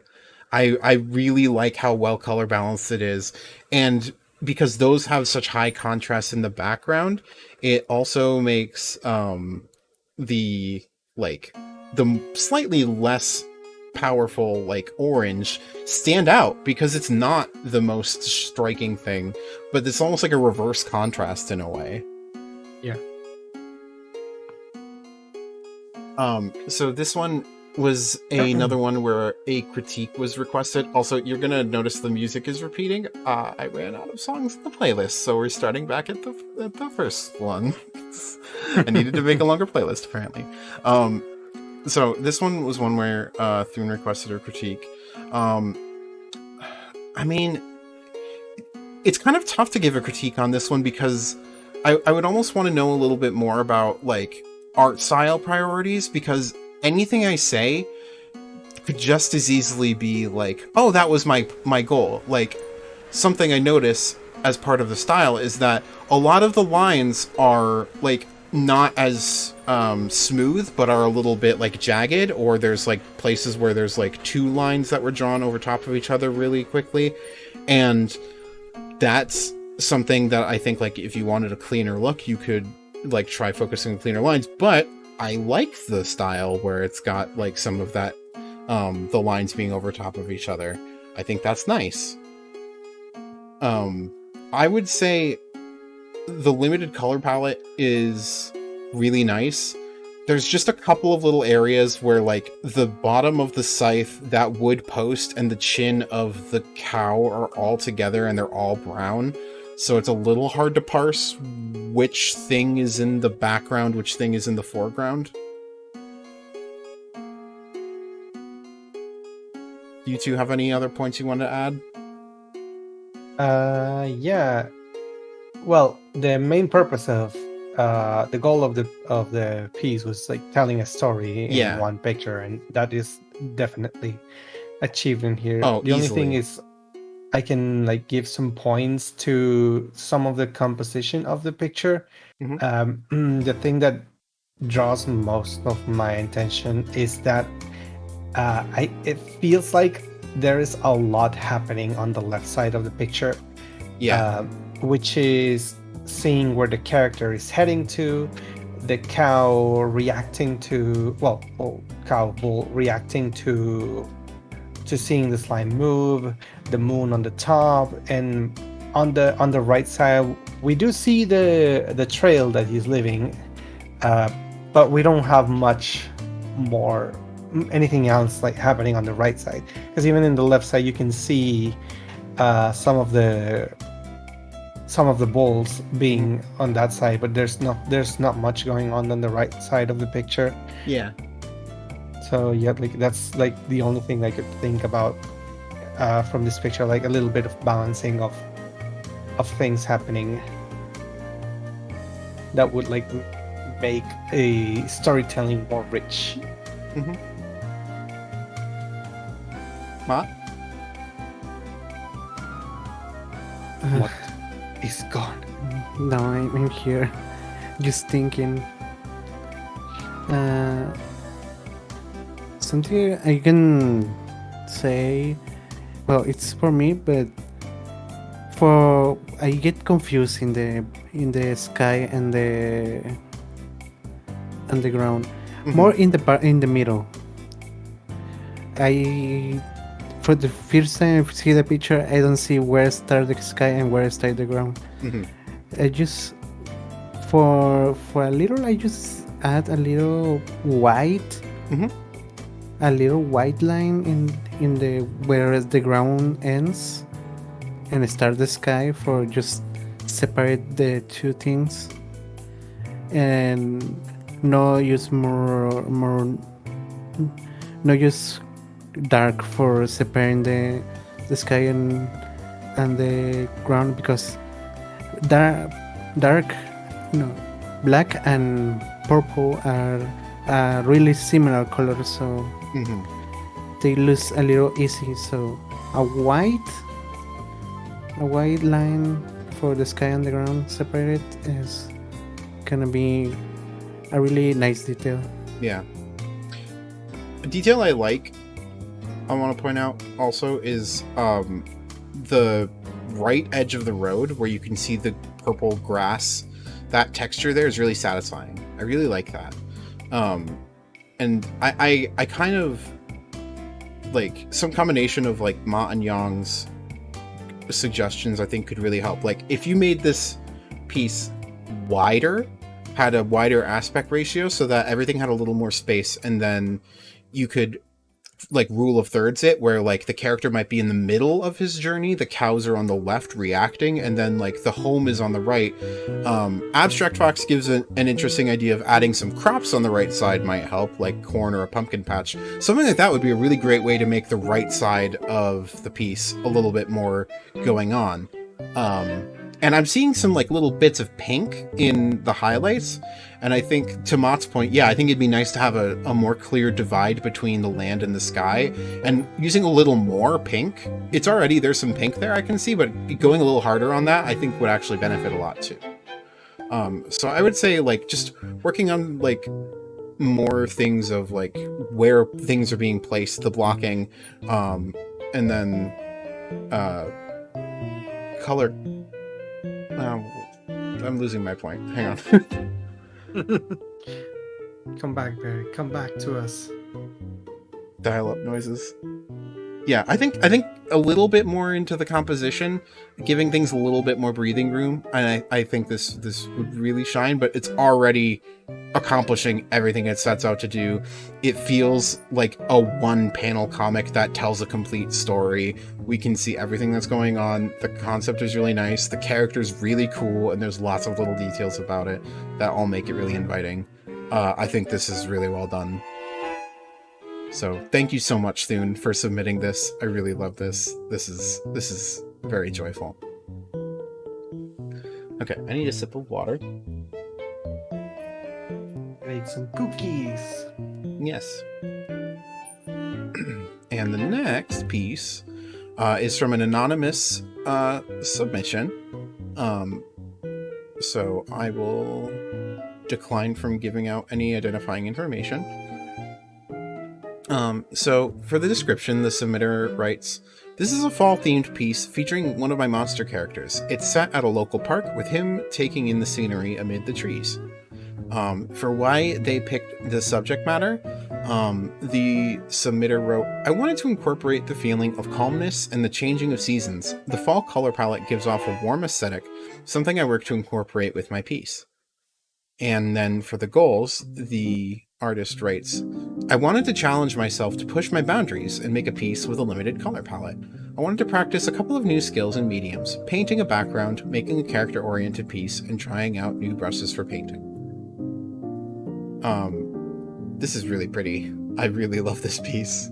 I would actually, if one of you two could start with this one, I need to blow my nose. So I'm going to mute my mic. It's gonna blow. I just want to say how lovely and how beautifully that belly sticks out in the white color, because it makes it the center of attention of the entire picture. It's a very nice highlight, and I really love it. I don't know, like there's a lot of things here that are really pretty, like the pose, kind of like what the gold says about character-oriented piece. Yes, this definitely like highlights the character in the picture. The way it's posing, the details, like even the details, like the leaves on the corners that make really good details. What? For me, I really like the backgrounds, the trees, the color of the leaves. I really like it. How they combine orange, bright orange, red, and black for the leaves in the trees. The colors of the chatter are really soft, and I really like it. How the jacket, the brown jacket, is in the drawing, and the grass. I really like the patches of light green and dark green. It's really cool, and the little mountain in the background, behind the trees, is Mhm. really cute. Yeah, there's a lot to love here. The brown coat with the white undershirt for the belly, so the belly becomes a focal point, which is spectacular. I love when the belly is the focal point. I think something that's doing a lot of work here is actually the sky. The yellow negative space is a really good choice for the color, and it creates interesting shapes between the trees where there's like little bits of triangles here and there. I think that's really cool, and it creates a nice little boundary between the green of the grass and the red of the leaves. I think that's really cool. I also really like how you can see some purple in the shadows of the leaves. That's a really cool choice too. It makes the warmness really pop out from the trees a bit. And I think that it works really well. Yeah, there's so much to love in this piece. So this artist did request a critique. And so to reiterate the goals, the artist wanted to challenge themselves to push their boundaries and make a piece with a limited color palette and practice out painting a background and making a character-oriented piece and new brushes for painting. I do have something to say. It is not much a critique. It is just it is most an invitation to the artist to shade the character. Yes. Shade the character, and this piece would look even better. Oh yeah. Yeah, that's one point I was gonna say, is that like adding in some shading in the character would be like a really cool way to take this even further. And there's some little bits of shading that could be done in the background too, like a little bit where the leaves cover some of the tree might be a nice place to add some shading in. I would say, as far as its goals, it's achieving its goals. Like, while the artist is anonymous, I obviously know who it was who submitted it, and it was really cool to see them doing stuff with background work, and I think they did a fantastic job. Like compositionally, especially, I really love that tree is actually taking up about a third of the piece. It does create a cool rule of thirds, I think. And with the practicing with textures again, I think that succeeded too. The trees have some nice little texture in there. The grass especially has some really nice texture in it. And so what I would say is that it creates, and this is where I would say, again, it's an invitation to try more. Actually, I'll let Mott say this, or I'll let Mott say something before I go on too far. We going in the critiques? Critique, yes. Okay. Well, for like what John say, if you add in some shadows to the chapter, it's gonna be more not more complete. It's gonna be complete. This picture more than what is looking. It's looking really nice, but if you add shadows to a chapter, it's gonna be more good. Mm-hmm. And in part of the trees, just add some little black lines for giving some texture, and that's right. That's a cool idea. For giving a texture. And give it more realistic to the tree, and it's perfect for me. Yeah. When I was gonna make before, actually, I thought myself out of. I was gonna say something that might be jarring for some viewers, is that there is so much texture in the background, but not as much on the character. But the more I look at it, the more I like that, because it puts the character into the focus and is a point of contrast. Yeah. The character doesn't need all the textures. Yeah. But it would be nice to see the character being wrapped by the environment that he's included in the lighting of everything. Yeah.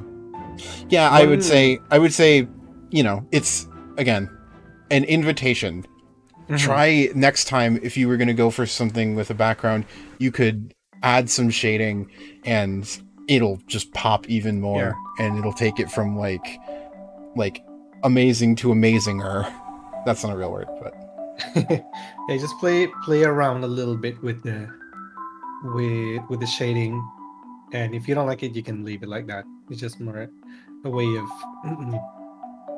trying out something. I don't know if it's different, new, just to see how it looks like. yeah. But thank you so much to the artist for submitting this piece. This is really, really nice, and I'm really happy that we got a chance to see it. Thank you very much. Okay. This next piece is from artist Balloogabu, Baloo. which is a fun name to say. So the description of this piece: this was a 2018 birthday present for BearicTheCleric, back when his character Alan was a little more impish and selfish. Alan has improved since then a little. Here's a table turn scenario where the dragon had a great day at work and the demon has had a very unlucky day. As far as why the subject matter was chosen, the person was always talking about his hard work, and I wanted to give them a present in time for their birthday. It mostly consists of cartoon character dynamics, like you would see in an old Sylvester and Tweety cartoon. Usually the demon is always taking advantage of the big dragon, but I believe in a seesaw relationship. It was time for the other guy to win. And for the goals listed for the piece, Balloogabu wrote, I have wanted to improve my shading skills for years, so I sacrificed full color. I think I did and still do have a loose grasp on how to shade, followed the very basic shapes of the body to place my shadows, and I always want to draw a person's character accurately, as well as put the image in my mind onto paper, with few compromises. I did look at a couple of references, including Professor Rodigan from The Great Mouse Detective for that strained neck expression. And yeah, as far as goals go, I think you totally nailed it. Mott, do you want to go first and talk about this?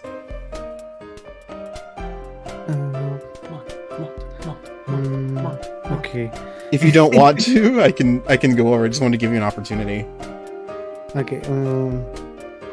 For the lightings, I'm surprised how strong the light is for the character, and it's good manage the shadows. Mm-hmm. I really like how separate two shadows. The principal shadow is in the left leg, and a more dark one is in the other leg. Yeah. Mm-hmm. They separate two type of shadows. One not too strong, and other too strong for other parts that are more far of the light. Mm-hmm. And it's really good how is the light is in the background, and the chatter who's, I don't know what is pointing how is in the strong shadow, and just little lights in the highlights. It's having a really good detail. Absolutely. Young? Yeah, I really like the composition of this picture. I think it manages to tell you like a story, just like the one with the Mr. Pumpkin Slime. It manages to tell you a story, and I really like that the description was able to tell us what was going on. And yeah, it feels warm, very warm. It feels cozy, and yeah, I really like some of the shapes that are shown here, like the round character with sitting on like a very what was it, cubic? I don't know if it's cubic is like yeah, more like the contrast between the sofa of how cubic it is with the round character. I like that. Definitely. I would say I really, first of all, the idea to not do full color and do a limited color palette is really, really good for practice for lighting. Yeah. It can sometimes be hard to tell which things are the brightest when you get hues involved. And the decision to do so paid off here because this is super easy to follow, and the light is all coming from one consistent source and is all reacting as it should. So I think that decision paid off really well. I really liked the choice to do that, and for anyone else watching, if you wanted to practice shading, that's a really good way to do it, doing so in black and white or using only one hue instead of using all of the hues. I love the expressions of the characters. I think it was a great idea to use references from cartoons for facial expressions. That's where you get really animated looking faces, and that was such a good decision. I love how frustrated the little friend on the right looks at how his day is going. He's clearly had some rough luck. It's clear to tell what was going on, where like he grabbed the cup just before he could put the little drop of whatever that is into the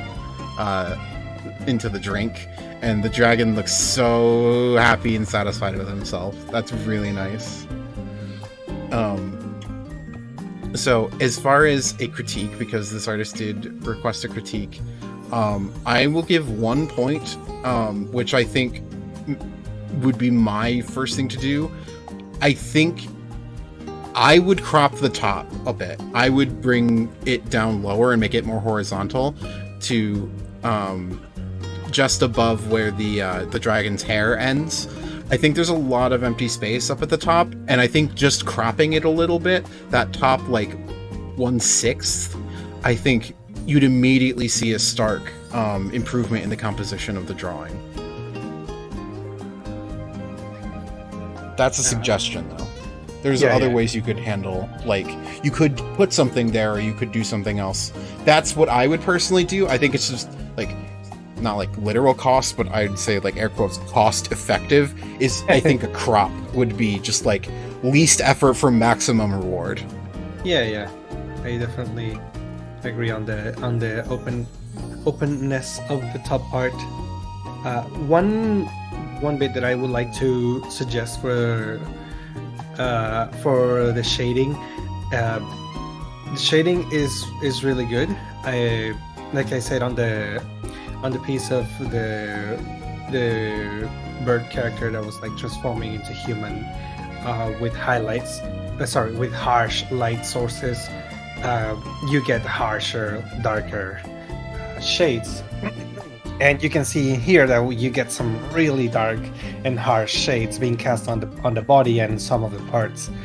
I would like to suggest that if you're doing flat surfaces and there is like no object on top of the flat surface, to try using gradients, because they work really well for flat surfaces. Otherwise it makes the object look sharp, that it has some sharp like edges or things on top of them that we can't see, but the light source tells us that there is something in there. And the other thing would be the bouncing lights that you added. They're good. They're very good to add when you're practicing shading practices. The only thing is that I would suggest you try a less because you're doing it with white color in here. Try using a little darker color, because we can see that the harshest light is the color white, and seeing the reflecting light like underneath, like under the calf or under the thigh, under the tail, it's the same color as like the strongest light source, which is the white color. Try using like what's called a warmer, still bright, but not necessarily white, something warm to make the bouncing light. For instance, on the character's right leg, which is the one more on the left of this drawing, the shadow there, you could try taking that shadow's hue and using that instead of the pure white for the other leg's bounce lights.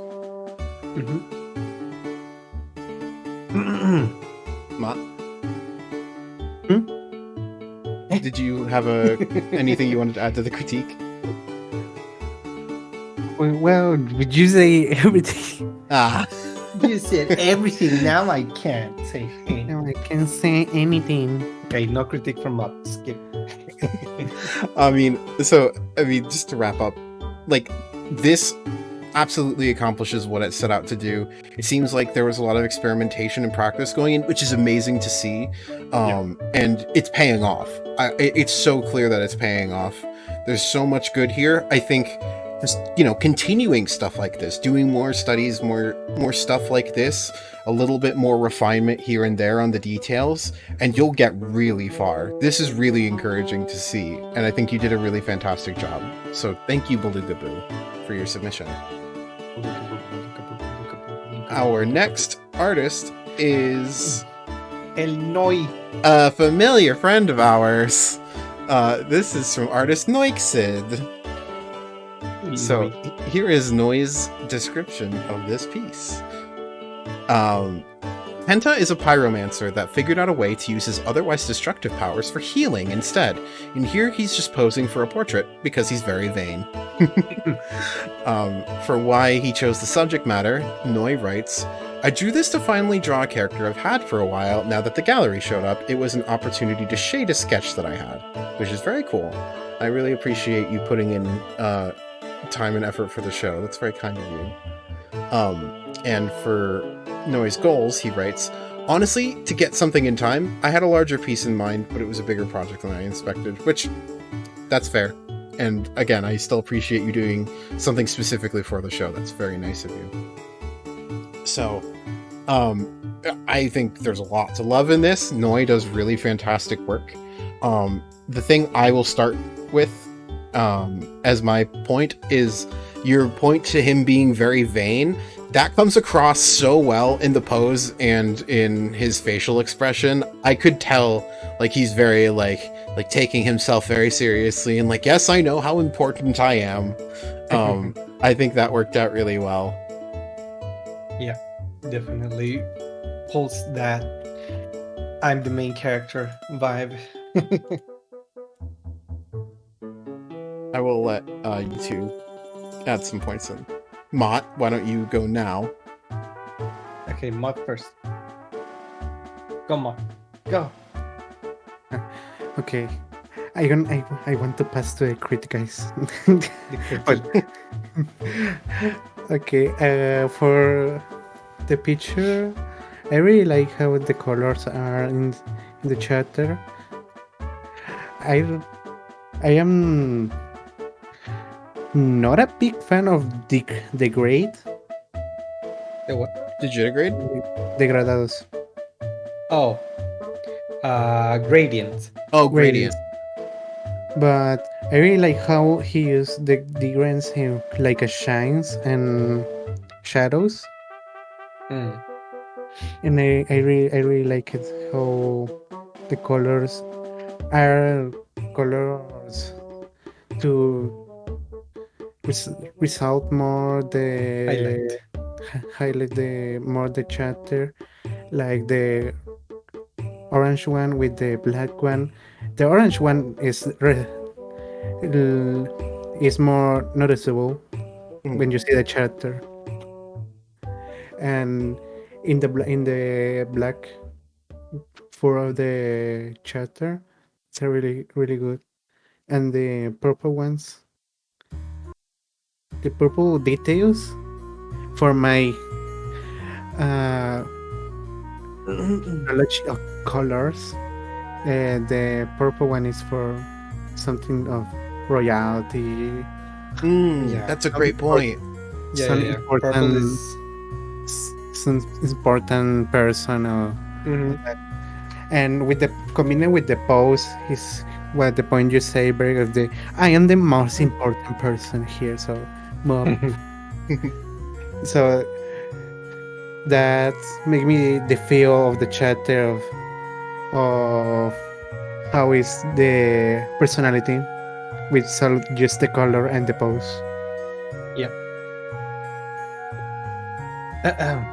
Well, before I go into like the critique part, because I didn't mention anything about what I like about this picture, I really like the pose, the fact that he's a doggo, because obviously doggos with beards. Doggo with beard. And this not skimpy necessarily, but very revealing outfit is very nice. Revealing but tasteful. Tasteful, exactly. I really like the combination of orange and purple. It's very, very nice, and it's at some parts it even looks more like a golden yellow, orangish golden yellow. It really looks. It's something a little bit unusual without it being like, oh, it's Halloween. Yeah. You usually see those colors and think of Halloween, but in this case, it's for something completely different. Yeah, those yellow highlights are doing a lot in pulling it closer to a color contrast rather than looking like you said, like a theme or like Halloween. Yeah. And as for what I can give critique to this, I know what it's like to like work with grayscaled characters, and because this character is like a very, very dark gray, almost leaning to black, the shading can be a little tricky to pull. I noticed that you are using some sort of like dark red, some sort of like maroon for shading, like a maroon leaning to purple for the shading, which you can definitely see like the definition of the muscles and everything. But something I like, this is like an overall suggestion when you are working with dark colored characters. The bouncing light helps a lot for characters with these kinds of hue.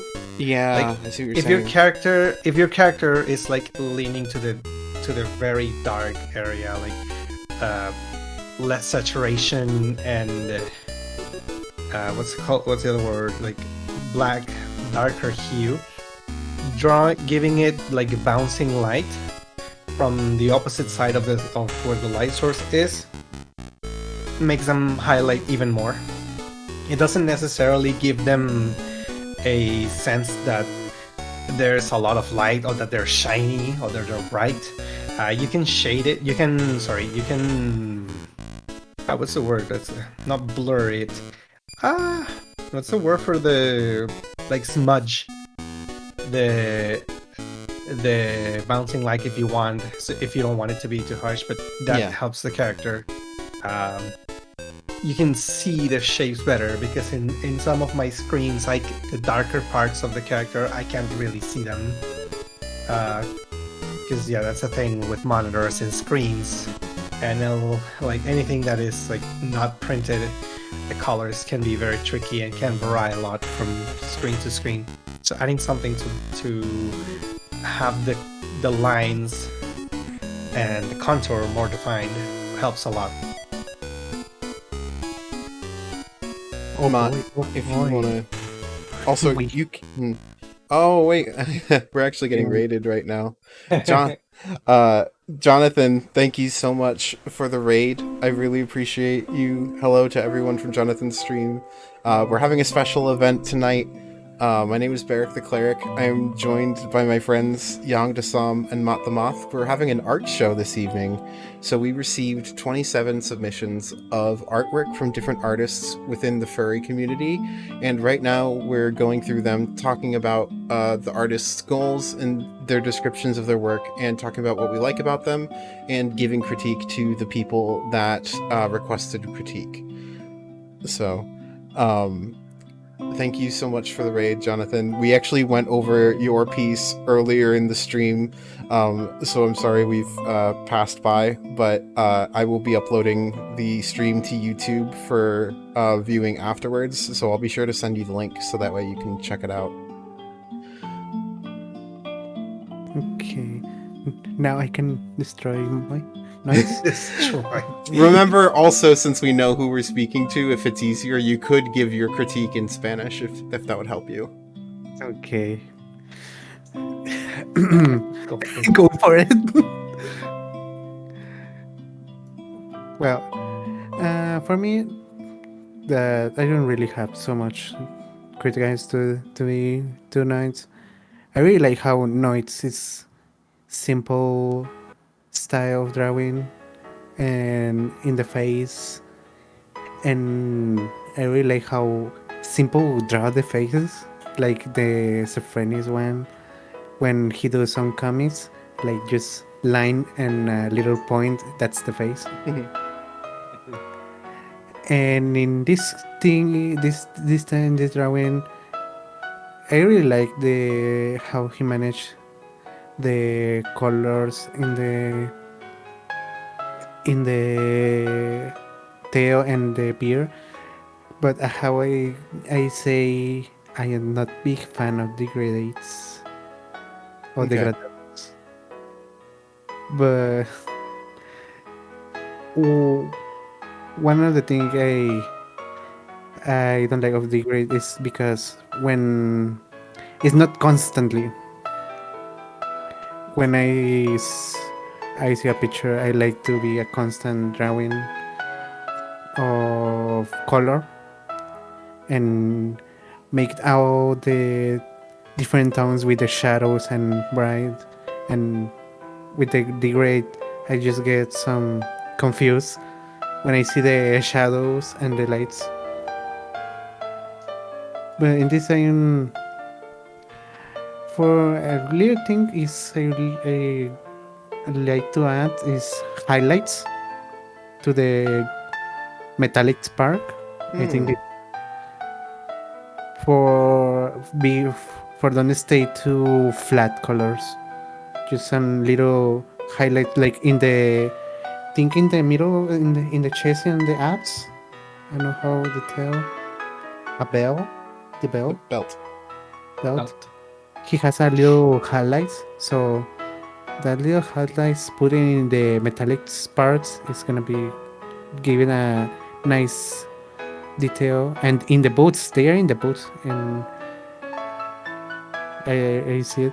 So adding that in the metallic things, they're gonna add some more good point of view of all the chapter. And what John say of the drawing with darker chapters colors, a little hard to shade and to make some lights. So making some lights, I don't know how you call it. You know, Underlighting or bounce lighting? lighting, the bounce lighting. Yeah. The bounce lighting in some parts of the body is gonna make it more, giving more form in the parts of the body.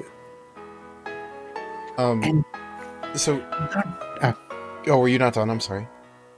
and don't use black like a liner when you're painting a black chatter, because it misses so easily. I miss the liner with in the pets. Okay, yeah. I almost don't see it, the liner. So like I said, I really like this piece overall. I love this character. I love his expression. I like the color choice. So keeping in mind that Noise goals when listed were that he was trying to get something done and rework a previous piece. I recognize that for Noi wanted more time to work on something. And so basically a lot of what I would say is just him lacking in time, which is understandable, and it absolutely happens. But if I had, like, if you did have more time to work on it, the thing I would say that I would want to point out is consistency in the appearance of the armor. So for instance, on his right arm, the band on his bicep has those 5 spikes on it.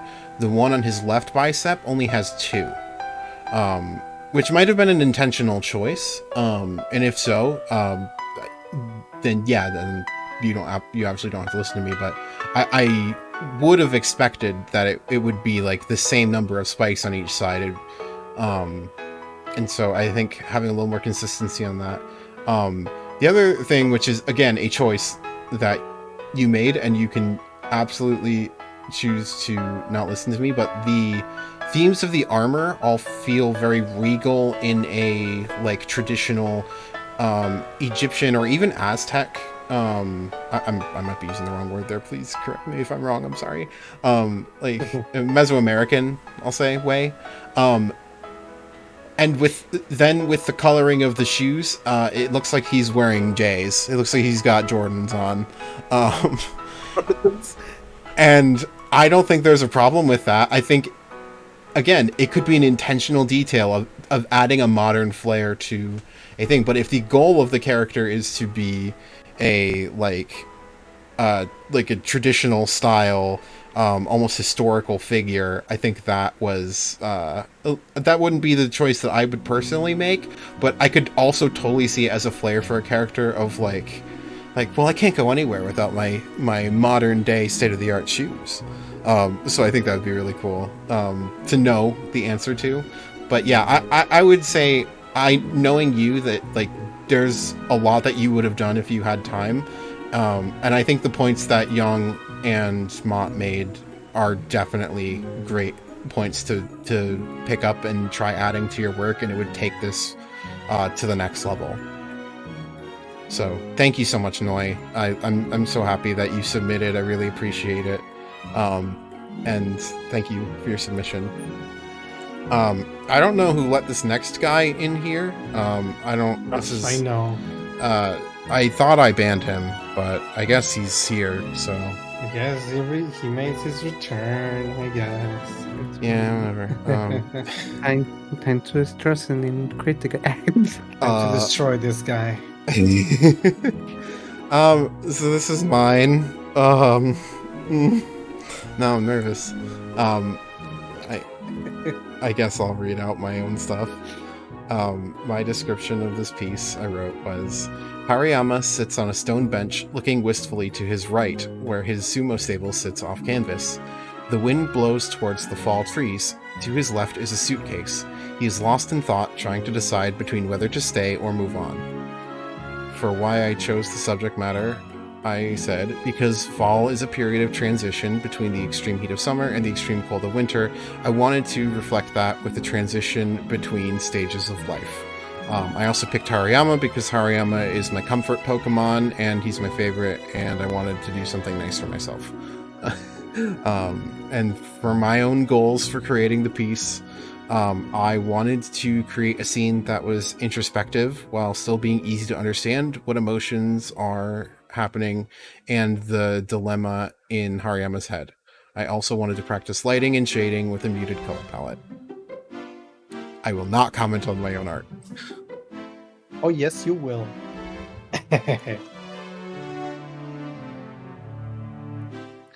Wait, you will not? I don't know what else to say. Okay. How can I talk about my own piece? Sure. You drew that tree, right? I did. Okay. It looks fucking amazing. It looks really good. The background is really nice. You drew the background? Yeah. Oh my fucking god. Background's really good. The way the character, the way everything has some sort of like blur, really makes the character pop out and stand out a lot from everything else. I honestly hadn't, I personally didn't notice the little suitcase on the right there until you mentioned it, but that's just me being not paying attention. Yeah, I noticed.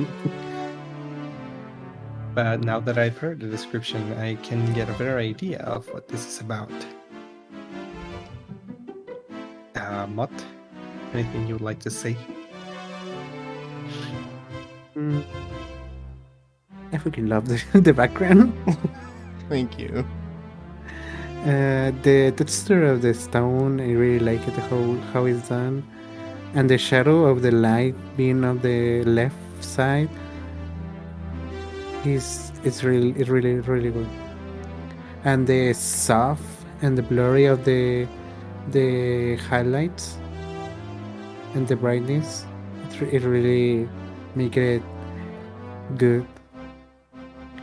And the little wings in the little leaves are making me sound really diaventoso, no sé cómo se Windy day. windy day. And that's make like a chill moment in this place. Looking in the horizon that but I really like how it's outdone. Being the chatter in the middle, being the point of view of the picture, and the background with the little blur. It's really good. Thank you. If you two would like to give me a critique, or if anyone in the chat would like to Yeah, I provide want. critique, please The feel music free. gets stuck. I'm going to try to unstuck it. Okay. Well, for me, Oh my I'm not. god. What? No, pardon. For me, well, and there's not much for me to say. The guys.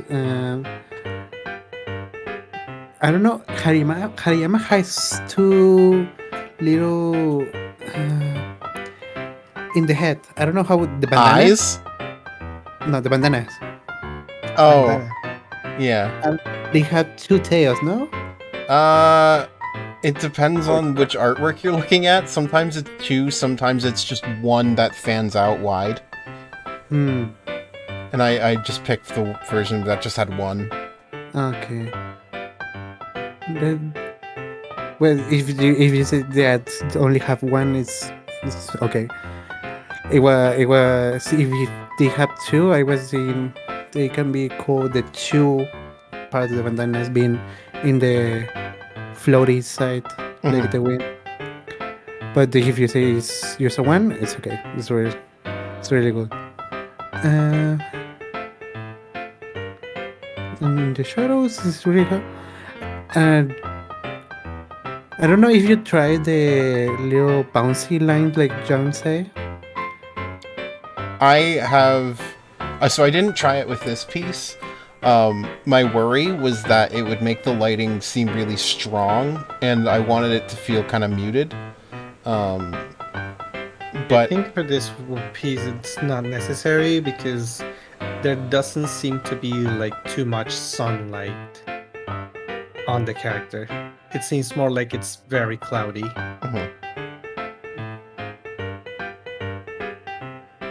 Well, without that's all. I really liked how the background is. I just seen the goddamn trees. So good. Thank you. I don't know what I can give a critique for this one and for this in particular. I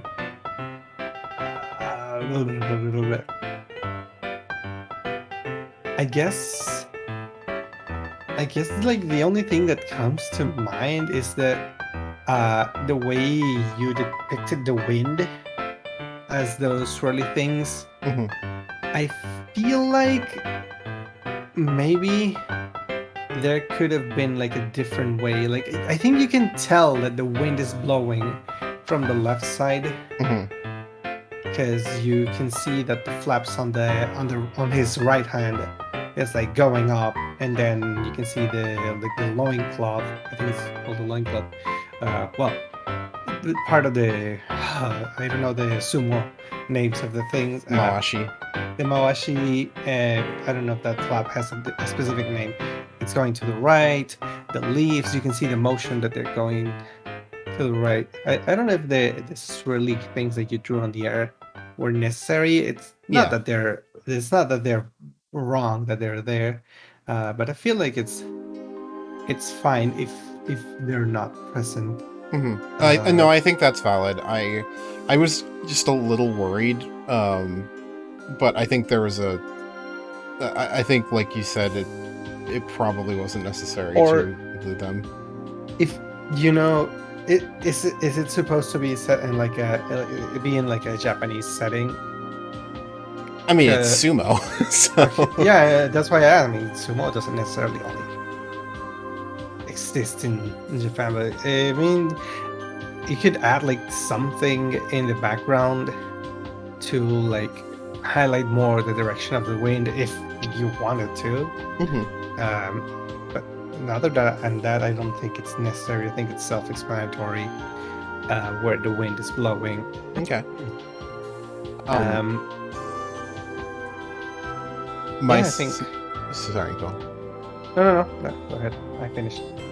My self-critique is that I showed this to a friend who doesn't know Pokemon, and he was like, "Oh, is this a Cyclops?" And so I think the choice of Hariyama is a weird one because his face is so odd. That I totally understood what he was saying, and it's hard to unsee it after pointing it out. Like if you know Hariyama, you can see like, okay, yeah, he's looking to his right. But if you don't know Hariyama, it does kind of look like he just has one kind of weirdly placed eye. Yeah, I still don't understand Hariyama's shape very well. Yeah.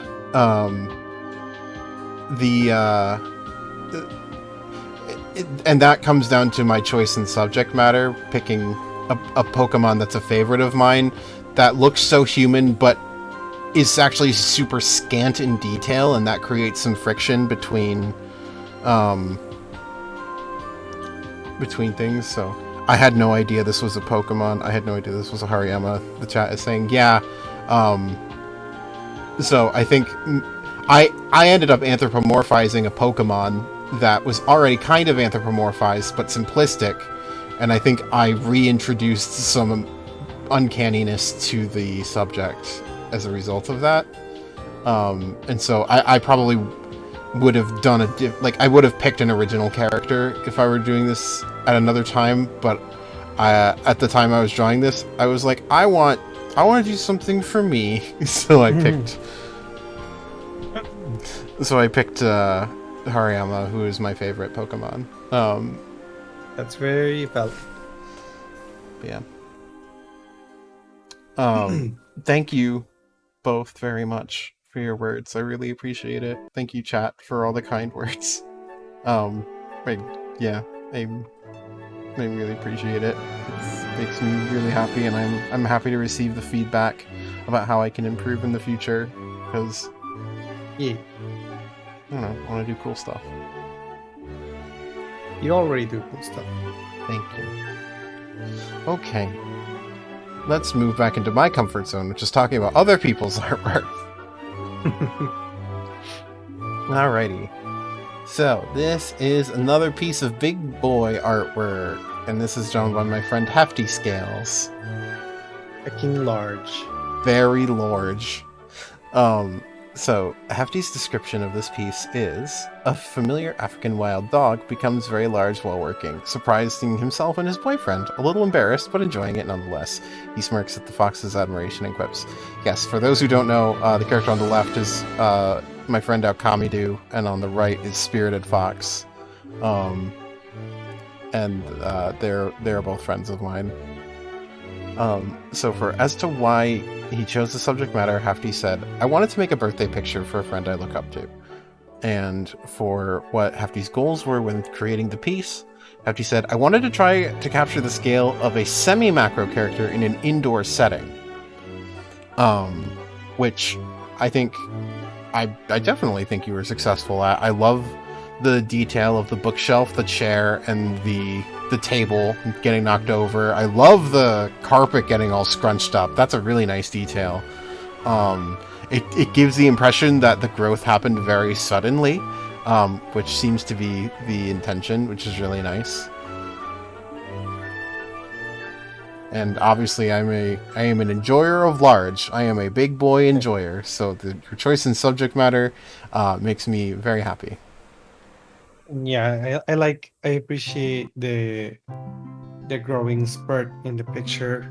You don't see very often like controlled macro, I guess. Like something more I said like not getting to the point where you where the houses get destroyed. Mhm. But more for like chubby, like chunk characters. So yeah, I appreciate this one for that. And I just love the room. Like the way that the room is drawn it's lovely. Yeah. And like you mentioned how like he's knocking over things. Yeah, this is definitely something that is very well thought on the way it was drawn. Matt? I don't know what to say. You talk to Mott as if like Mott. What I have about expectations. Well, I for me, well, I really like the drawing. The shadows are really cool, and the lights coming on the windows are really in a good spot. How they manage the angle of the lighters for how he hits in the chapters. I think he used aerograph. Spray paint. Spray Oh yeah. spray painting for shadows, and it looks really good. How the details in the background, because how manage the table is a little pointing the angle. The chair is fell. He died in the chair, and the other things in the room are how are interacting with the picture, how the background is interacting with the picture. That is really good. Yeah, I really like just so much about this. Again, big, soft, commenting on the bodies themselves. They look very heavy, very gravid. Weight and gravity is clearly pulling them down, which is how fat and bellies work, which is really nice to see. As far as critiques, which was requested by Hefty, I would say the thing that I think would push this further would be a little more contrast in the shading. Which is to say, I can tell that the areas of shadow are like the darker areas and the areas of light are really light, and that's done really well with like the general zones of where dark things are and where light things are. But like I'm trying to point out, so like under the chest, for instance, that's kind of the same like gradient level softness as like the rest of the belly, whereas like right underneath like a fold of skin like that, there would be a harsher shadow there. And I think not just including like the soft shadows, but also some starker ones would really help push the forms into being like popping out a little bit more.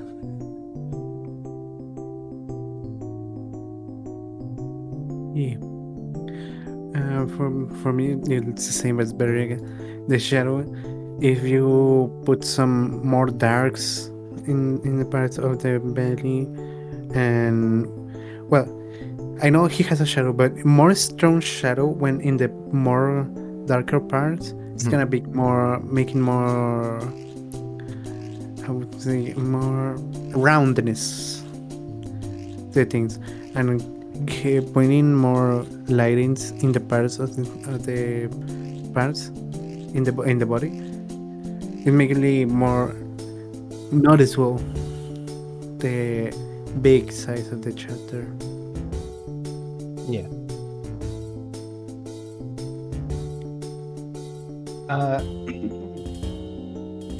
Along with what Beric mentioned about the having a little bit more darker shadings on some parts to make the character pop up more, it also goes along with the same for the environment.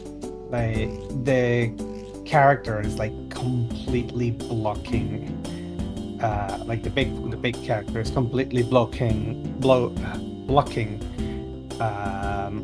anything past the light of the light source from the window. So I would say it would be fine if it went a little darker. And because the character is so tall, I would say that there would be a little bit more shading on the ceiling, because it looks like the head is the head is reaching the ceiling. Yeah, it looks like it's even like the head is even breaking through the ceiling just a little bit. Yeah, I think the picture in itself is already really good. Maybe like try experimenting a little bit more with darker shading. Yeah, I think lighting is really like looking to refine the lighting would be a nice thing, like doing something like you have now and then just going in with a finer brush and adding in those like more concentrated areas of shadow would be like a good next step to take. But overall, absolutely achieves what it sets out to do. Very nice to see. Obviously I know both people personas in the picture, so it's really cute, and I love the we haven't mentioned it yet, but I really love the your fate is what you create is like a really clever rhyme, and I think that was nice to include. So thank you so much for your submission, Hefty. This is really nice, and it's so good to get some more Tums and enjoy your lovely work. So next up, we have the second of the two pieces that were submitted by an anonymous artist. I love it. It's so cool. So their description for the piece is not too much to say, as it's mostly a practice/experimentation piece. A tree, a hill, a field, a sky, all separate in color, yet united. For why they chose this subject matter, autumn is my favorite season, and this was the first idea that came to mind when I started scribbling, which is a really great way to start working on artwork, especially if you have like art block or you're looking for something to do. Is like even just idle scribbling, you can take some of the forms you find and create something cool with it. So I think it's cool to see that. As for what the goals were when creating the piece, I initially just wanted to experiment around with various techniques and tried emulating a very oil painting-like style. And yeah, I absolutely get that vibe. The color balance in this one is so nice. The orange with the blue surrounding it is really, really nice. It feels super good. I really like the the high contrast of the red and blue, but more I like the hue on the blue that goes from like a really like a dark blue to like an almost white light blue, like aqua color at the bottom, like near where the field starts, and it manages to go really well with the yellow of the fields.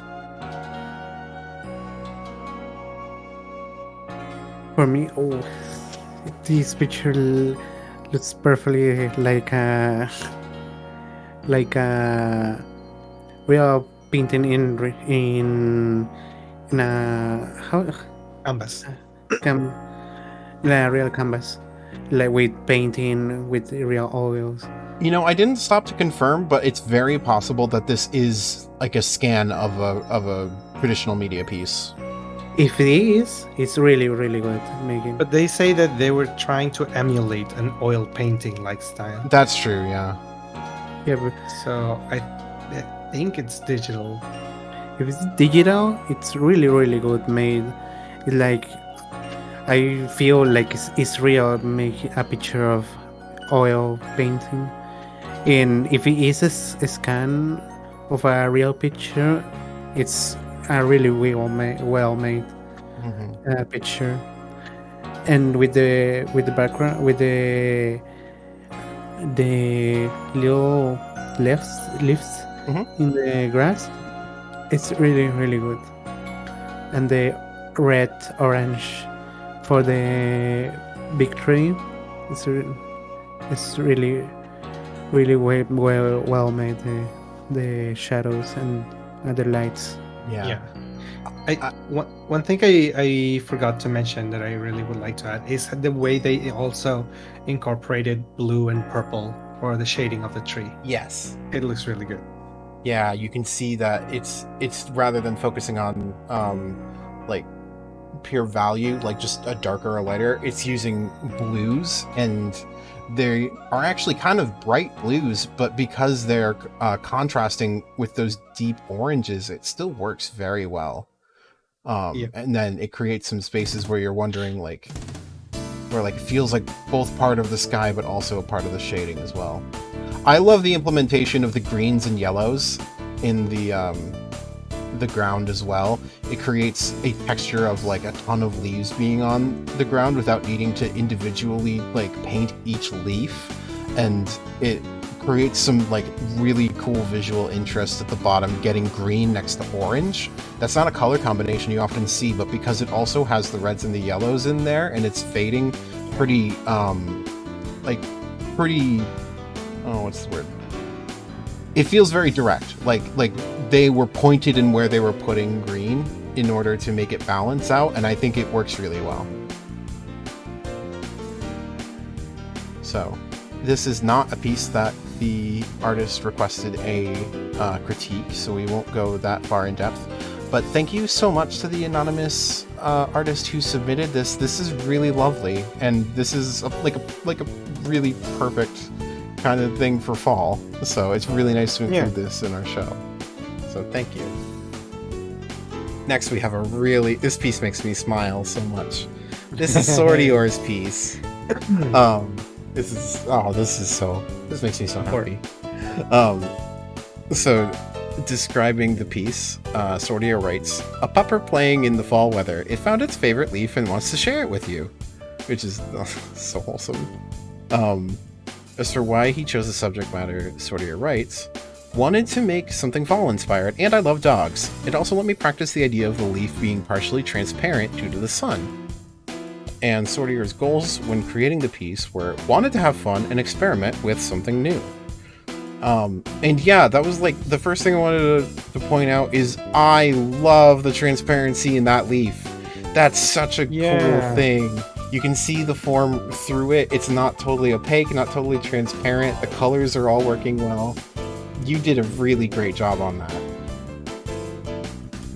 Yeah, I was gonna talk about that too. I was like, I know how Swordior has been doing lots of arts lately, so I'm actually very happy to see this. Yeah. How this one turned out. It's really good. For me, the transparency in the background, in the picture. I am obsessed with the backgrounds. In the picture is really well made, and how he still see the veins in the leaf. Yeah. It's making it a little good detail. I really like it. Yeah, I think there's a lot of good things. I love the little hairs on the dog as well. I thought that was a really nice touch. I like that you can see a shadow between the dog and the leaf, so you can tell that the leaf is in the foreground. That was a really nice touch too. And the tongue has the shadow from where the mouth would be over top of it. These are all like little details that really add up, and it turns into this really nice, really pretty final product. So I think Swordior did a fantastic job. I'm super excited, and I hope, Swordior, you continue making cool artwork, because this is so much fun. Swordior, you should frame this. Yeah, this is so cool. So Swordior did not request a critique, so we won't go that far in depth. But thank you so much for submitting this, Swordior. I really appreciate it. Okay, so our next piece is from Link's art. So Link's art's description of this piece is a simple icon that I made for Halloween. I love vampires, and I thought my persona would be really nice as one. For why they chose the subject matter, they wrote, I love this kinds of stuff, vampires with a cutesy evil style. And then their goals for creating the piece was mostly fun, but I wanted to make a piece for myself that I was proud of. So, I mean, yeah, there's a lot to like in this. As far as the, like, cutesy evil vampire stuff, I can totally get the vibe you're referring to, and I think it nails that. The two details I want to point out are the little bit of blood on the teeth, and the mark on the neck. It looks like they recently became a vampire.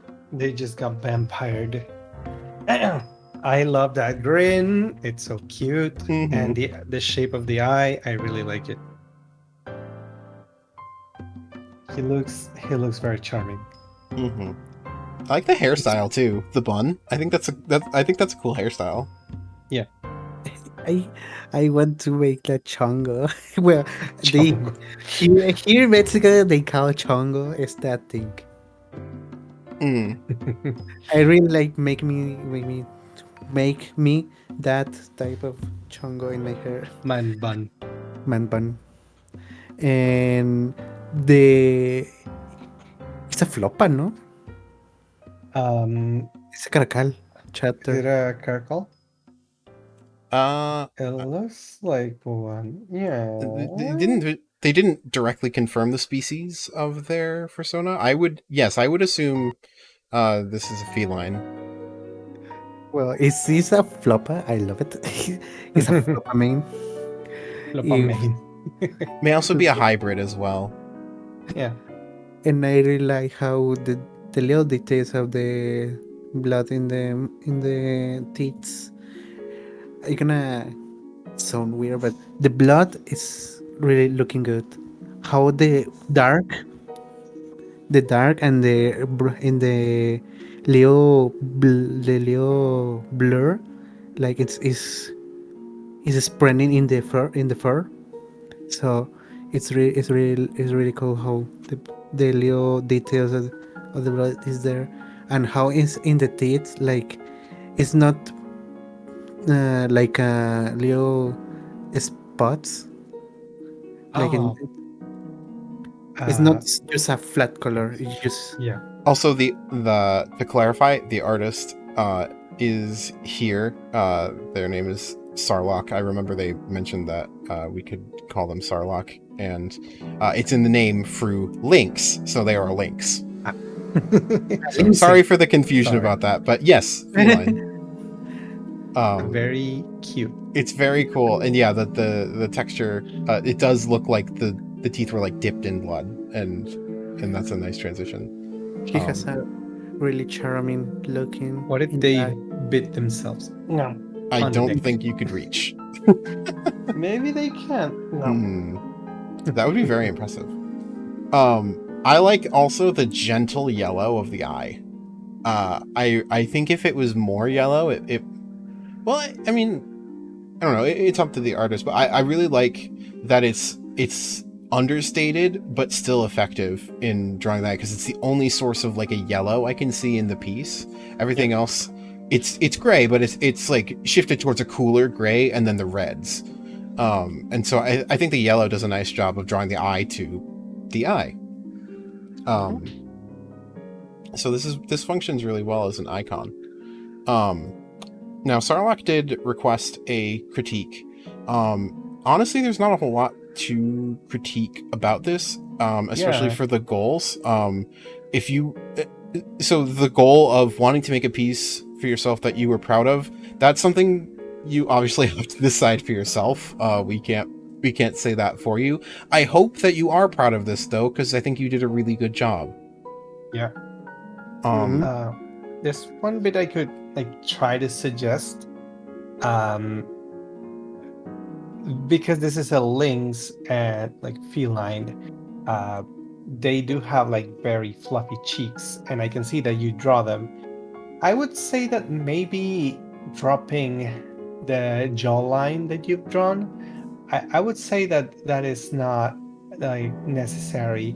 Or if you wanted it to be there, like maybe make it a little lighter color so that it's not too like just like a black line going, because it confuses a little bit as to not what the fluff, what fluff. that fluff around the cheeks is supposed to be. Is it like some sort of beard, or is it like on the sides, the fluff? So I would say it would still look great without the jawline over there. I would recommend, and not recommend, I would suggest, you could still have a jawline there, but instead of the solid line that follows the exact placement, you could do something that's more like a fluffy line, kind of like how you have in the ears, where it's like dashed lines in that same general flowing shape. That way you're still implying a jawline without having it be as firm. Yeah. That is, of course, if it is not 100% like cheek fluff, because if it's cheek fluff, I think it would look better without the line. Yeah. I have an idea of something else, but Mott, did you want to add a point first? For the Critique. okay. Well, what I say, John, is the line. Just make it like it was fluff, and that's how. Look at more fluffy. And I need his phone number. That's a critic. I need his phone number. My criticism is that he isn't. They're here with me right now, having some hot apple cider and/or blood, I guess, for vampire. Someone bring the ball. So this, first of all, I like that it's not a full moon, because I think a lot of times when we see vampires, they get depicted with full moon. I think crescent moon, just the crescent shape, is a really nice silhouette, but because it's an icon, it needs to have that square shape if it wants to be presented consistently, but it does create a situation where the left half of the frame feels heavier than the right half of the frame. And so it doesn't necessarily feel as visually balanced on both sides. I love how it looks. I actually really like the bright white behind the character, and I like the contrast between the pure black and the bloom glow of the moon itself. But I think the fact that it's an icon is almost restricting it, because I would personally, if it wasn't an icon, I'd want to crop the right edge a little bit in more.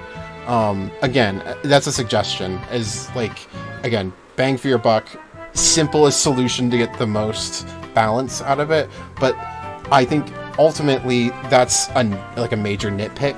I think you succeeded in so many ways with this. This looks fantastic. It achieves the vibes that you were looking for. It feels really cool, and it's attention grabbing. I think it's really, really awesome. So thank you very much, Sarlacc, for submitting this piece to the show. Yeah. Okay, our next piece. We're getting down to the end now. This next piece is from Ali, Alikis11. So Ali's description of this piece is: I'm a big fan of supernatural things, and I'm used to drawing buff dudes. Beric asked me if I wanted to submit anything, and I had the idea of making an autumn fairy. I had planned to gift it to him as an adopt, but ended up keeping him. Yeah, Ali was like, do you want him? I'm like, you just put in all this work and made this character. Like, why don't you hold on to them? It matches your set. But I still appreciate the gesture. That's very kind of you, Ali. So as for why Ali chose the subject matter, I'm never sure why I make art. Maybe I just enjoy the process of making it. But still, I'm not even entirely sure about that. Which is an interesting take. That's a very introspective. Ali, no, you can keep the autumn fairy. Even now. And then the goals for creating the piece were wanting to have fun. So, I mean, he's so cute. He's so cute. Can't say I can say, like, I mean, big buff character, obviously. We Big love big and bias. buff. Everything's so good. I had never thought of a fairy character with autumn leaf wings. Yeah, that's such a good idea. I don't think I've seen it. Like I've seen like with the pattern, like it looks like it, but not the actual leaf. So that was a very nice surprise to see.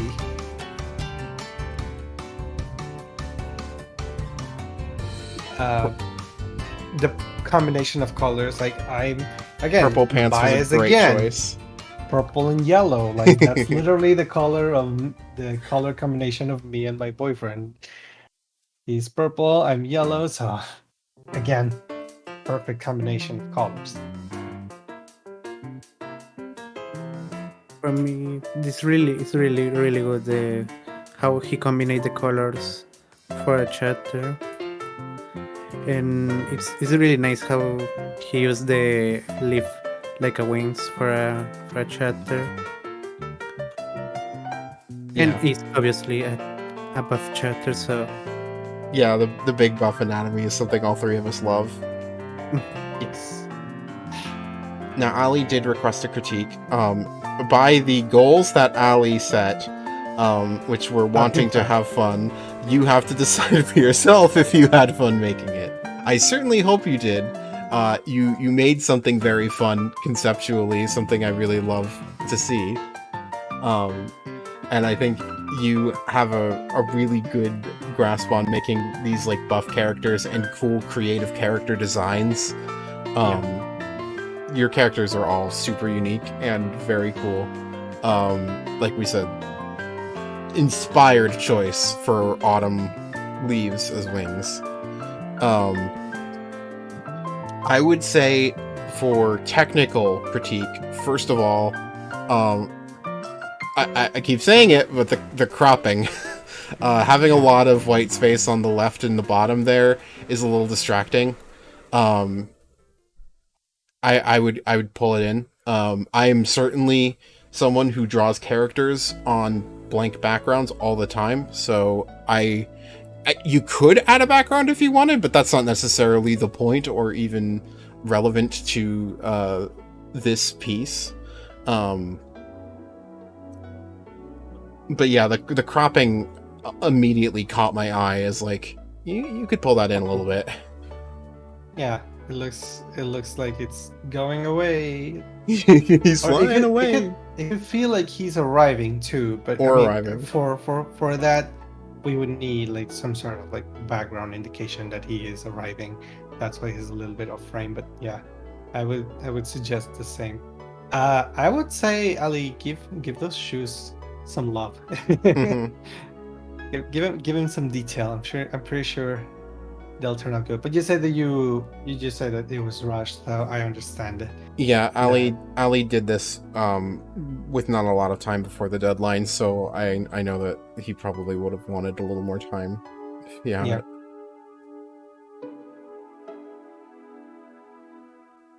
Mott, do you want to add anything? I just want to say something very quick. I order food, so I might step away in a little bit to go grab my food. I'll let you know when I need to go. Okay. Well, just for some quick details, all the stuff is really good. Just depends. When we get to the low part, we need to give in some more detail to the shoes and the lights in the pants. Well, the shadows in the pants being more dark, and that's all. Yeah, I was thinking that. I'm glad Mott brought that up. So you have you do a cool technique of like the inner parts of shadows you'll like blur and make a little lighter, and I think that looks really nice. I think it is going a little overboard in the pants though. I don't think I would have made it that much brighter. And I would also say I would add a little more shading between the legs, because the actual anatomy of which leg is on top is getting a little confused. I can still track it, but it would be a little bit more clean if there was like even like a darker or a thicker outline to separate them. I think would help the visual flow of the piece. But I do love the pose you chose. I think it's a great pose. It flows up really well, has a nice line of action with the body, leads right up to the nice chest and the cute head and the nice everything. Yeah, this is great. I love his character design. He's wonderful.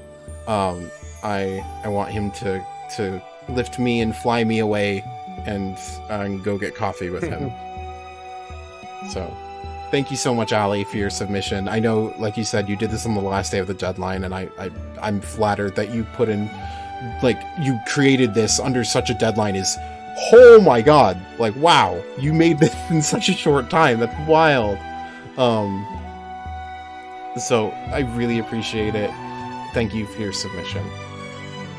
Okay. The next artist is our good buddy DeadAnthro. So, I'll be right back.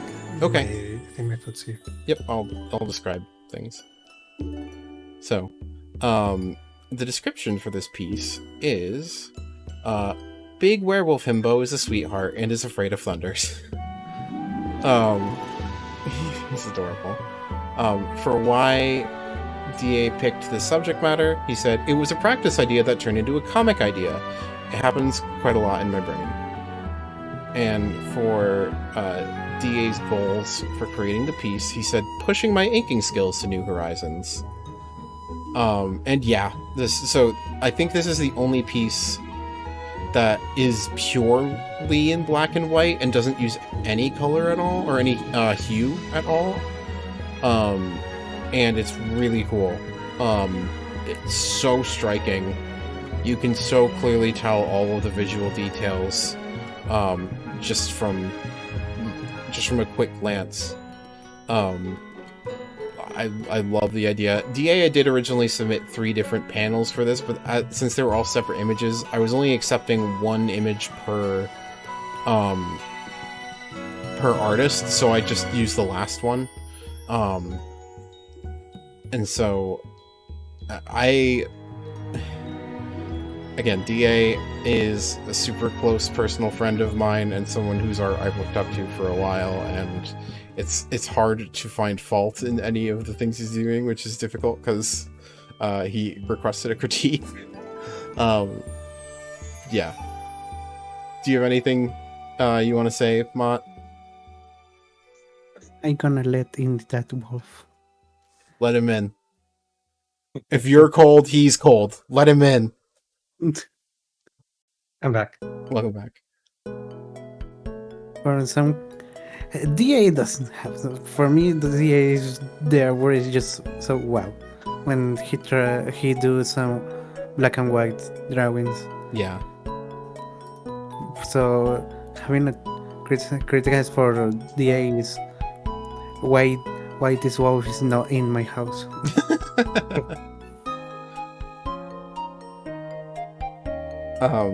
Yeah, I just kind of gave the description and generally gushed about this being really cool, Young, without going too far into detail. If you had something you wanted to point out specifically that you liked about it. Yeah, I really do. I love how it's just literally just, well, aside from the background and some tones of the shirts, everything is just black and white, and you can like definitely get the shape of the character drawn.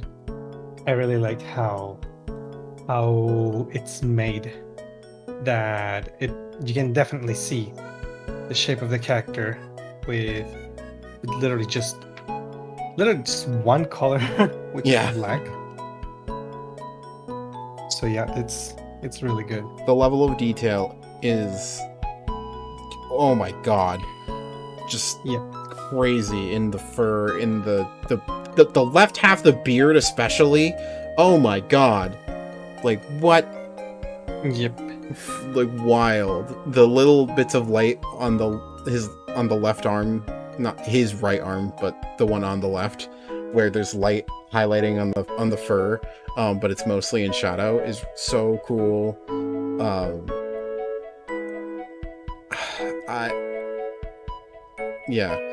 My critique is your grammar. Thunder is not plural. You would just use thunder instead of thunders. So there's my critique. Your critique is grammar. Okay, no. that hurts much. For the art,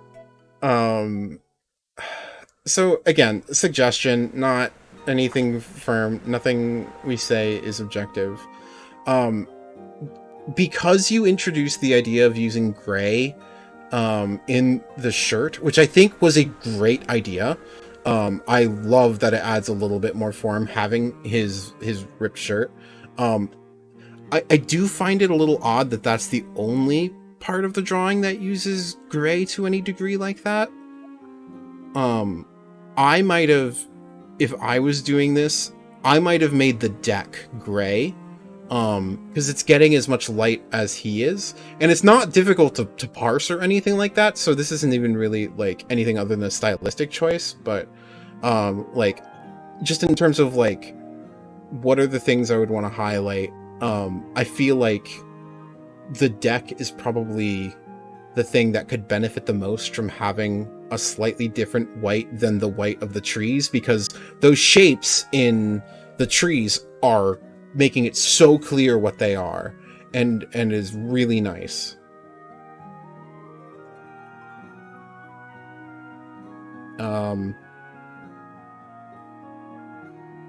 I guess the other thing is like maybe the building in the back with the lights there could have been a little more like bloom, and I don't know, I'm struggling. You've written a hidden message in there. You've written a what? A hidden message on the building lights. How to clearly. Wait, there is? No, I'm saying as a critique, maybe you could have written a hidden Oh, message. you could put ooh. Ooh. Maybe there is. DA, your art is amazing.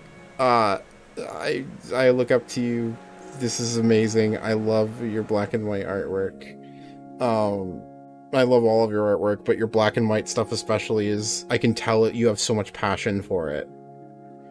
And I'm just in awe. Thank you so much for submitting to the art show. It made me really happy. So My critique is bigger, bulgy, woolgy, ubu. If it was a bigger bulgy woolgy ooh, I don't think it would be allowed on Twitch. So I'll do it off Twitch. do it off Twitch. There you go. There's the critique. Okay. Thank you, DA, for your submission. Let's move on to MinotaurMagi, who submitted a photograph, which is really cool. I love having multiple kinds of media. So Minotaur's description of this piece is the sunrise of light that was as if the clouds were on fire. It was around November in the late fall when this was taken. For why he chose the subject matter, he said, "This was taken from my apartment almost 2 years ago now, but was one of those mornings that is a gift to experience, so I had to take a picture." And for the goals for creating the piece was that he wanted to remember and share it. It's beautiful. It's beautiful. I'm not as skilled with photography, but yeah, this is. What is this? Really nice. What is this time of the day called? You have a word. Sunrise. Golden hour. Golden hour. Uh-huh. Dawn. Yeah, the gradient from the bottom to the top is really, really nice. I love the silhouette of the trees. Everything feels really nice.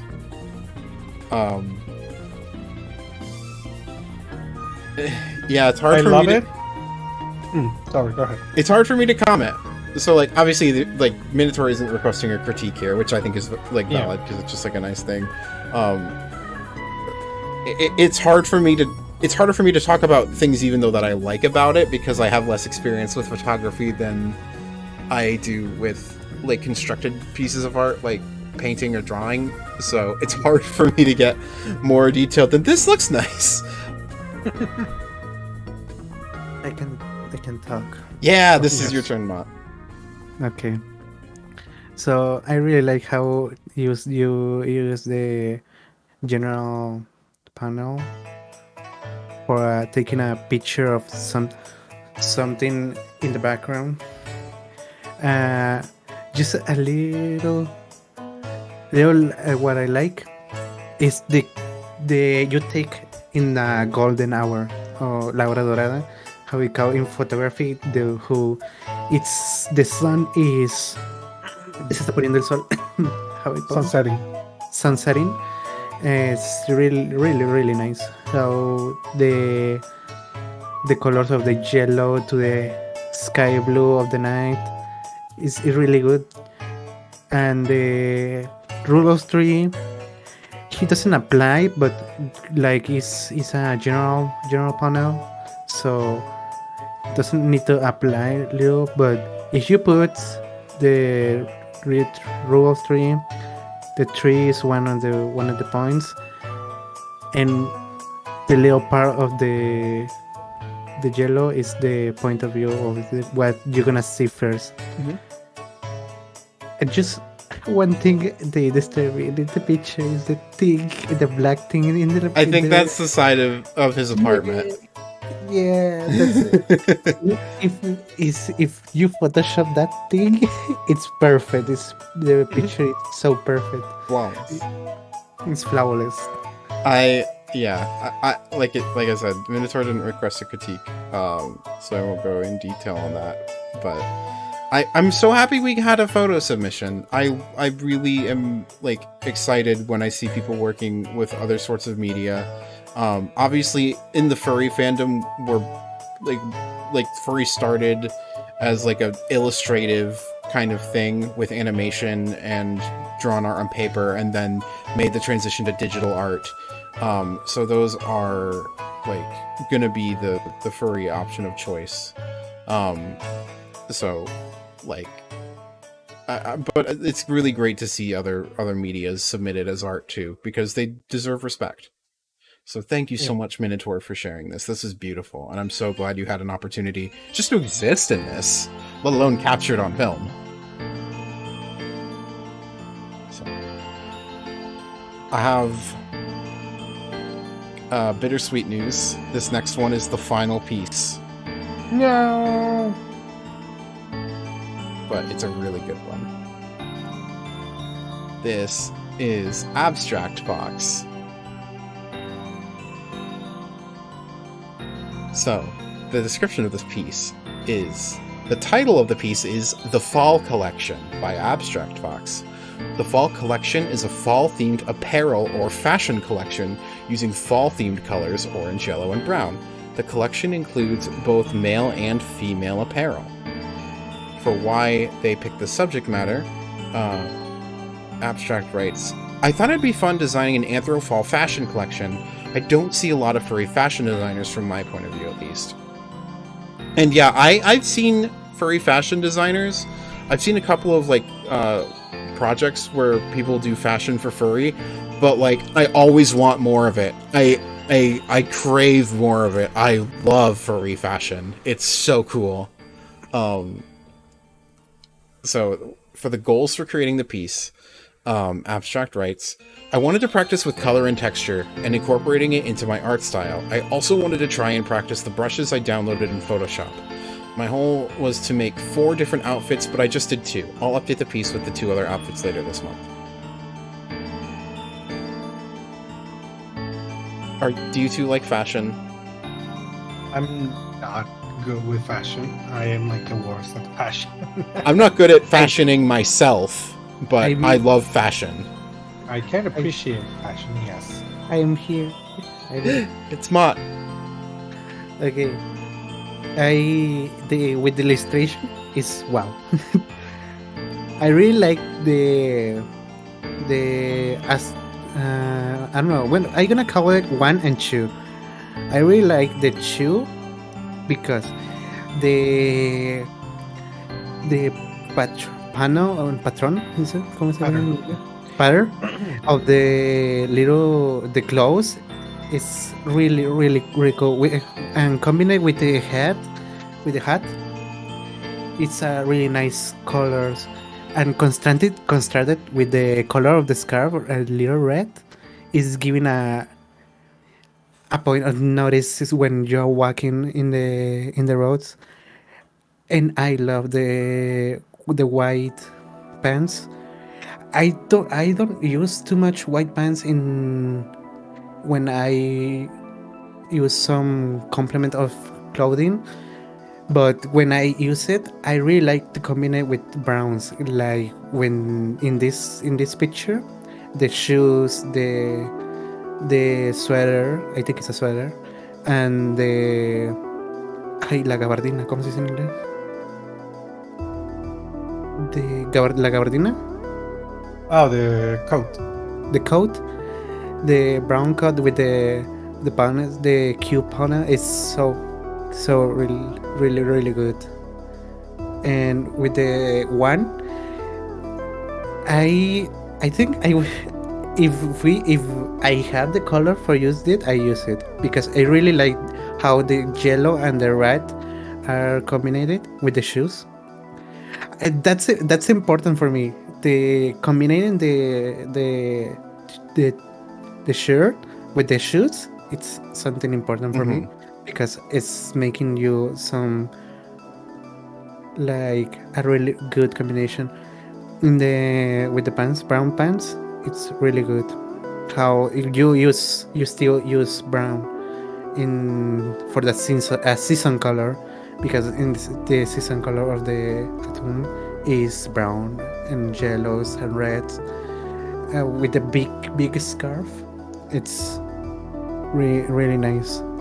I think for the first one, you can combine it with other type of pants, like a blue one for making a dark blue one, I think, for making a really nice. I don't know if not a dark one, because you want to result more. So I think a little blue light gonna be so good in that one. I can tell how excited you are about this mod. Yeah, I really like it. I really like how to combine some clothes with a character, or how you're gonna look when you combine some piece of war or your clothing. And what I say, I really like combine my t-shirts with my shoes, so I have tons of shoes of color with me, with my t-shirts. Yeah. But technically, I'm gonna buy, if I can, I'm gonna buy the Model 2, the little Oh. for sure. I'm gonna try to do that for my clothing. I really like that. That's really nice. So first of all, fashion is its own art form. And there's something really cool about fashion drawing, because it involves like a mix of two medias, and so I don't tend to look at it or like critique it on the same standards that I would critique like an illustration. And I'm not at the critique part yet. I'm still on things I like. But for furry fashion, especially, the thing that I think makes it so special is different parts of the animal that interact with clothing in cool ways. I love the gray tail interacting with the white pants. That is such good contrast. That is, it feels so good. I really like that. And because like the big fluffy tail at the bottom combines really well with like the scarf being wrapped around the neck, because it's like less fluff on top but then more on the bottom. I think that looks really nice. I really like it. I don't know how coherent I'm being with my praise section of this. Yeah. Oh, the black fox is saying his honor. Oh, cool. It's really cool. It's very It's cool. really cute. Very cute. Very Love cute, the very hair. cool. Yeah. In terms of like the critique, I don't think I can provide anything in terms of like the fashion part because that's not my that's not where I specialize in. Yeah. And the composition of the characters themselves is fine. It's like it's really well made. Like their poses, the way they look at each other, the difference in their heights, what they wear, how they hold, what they're wearing. I think that is perfect. There's like I can't think of any critique needed in there. The only one I could think the only thing they could think it could use a better presentation would be the background of this because it draws a lot of attention because it doesn't fully cover all of the characters. Okay, yeah. So like you can see that a little bit of the pants of the character on the left are on the like sticking out in the white, and then the character on the right, you can see that the ear is very very close to the edge. So either like a full color of this could work, but again, it's nothing like if you're presenting these characters as like transparent PNGs, then they wouldn't even need a background. So like yeah, like that's very like situational on the background thing. Yeah, this isn't even a critique. Just like a personal preference.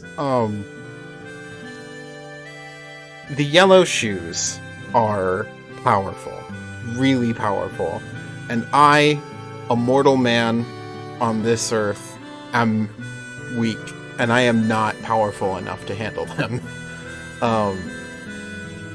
If I were making my own choice, I feel like they do draw a lot of attention to themselves, and I think if you want to have them draw attention, then that is 100% successful, and there's a lot of good writing behind that choice. I think that was a choice that was made well. I personally would not always listen to Mott's advice of making sure the shirt and the shoes match. I think you could have also gone for like a darker color, and I think that might have been really nice, almost like a transition from like the dark of the shoes to the brown of the pants to like the yellow of the thing, so it might have felt a little more grounded. But again, the yellow is a statement, and the statement it's making is power, and it's really cool.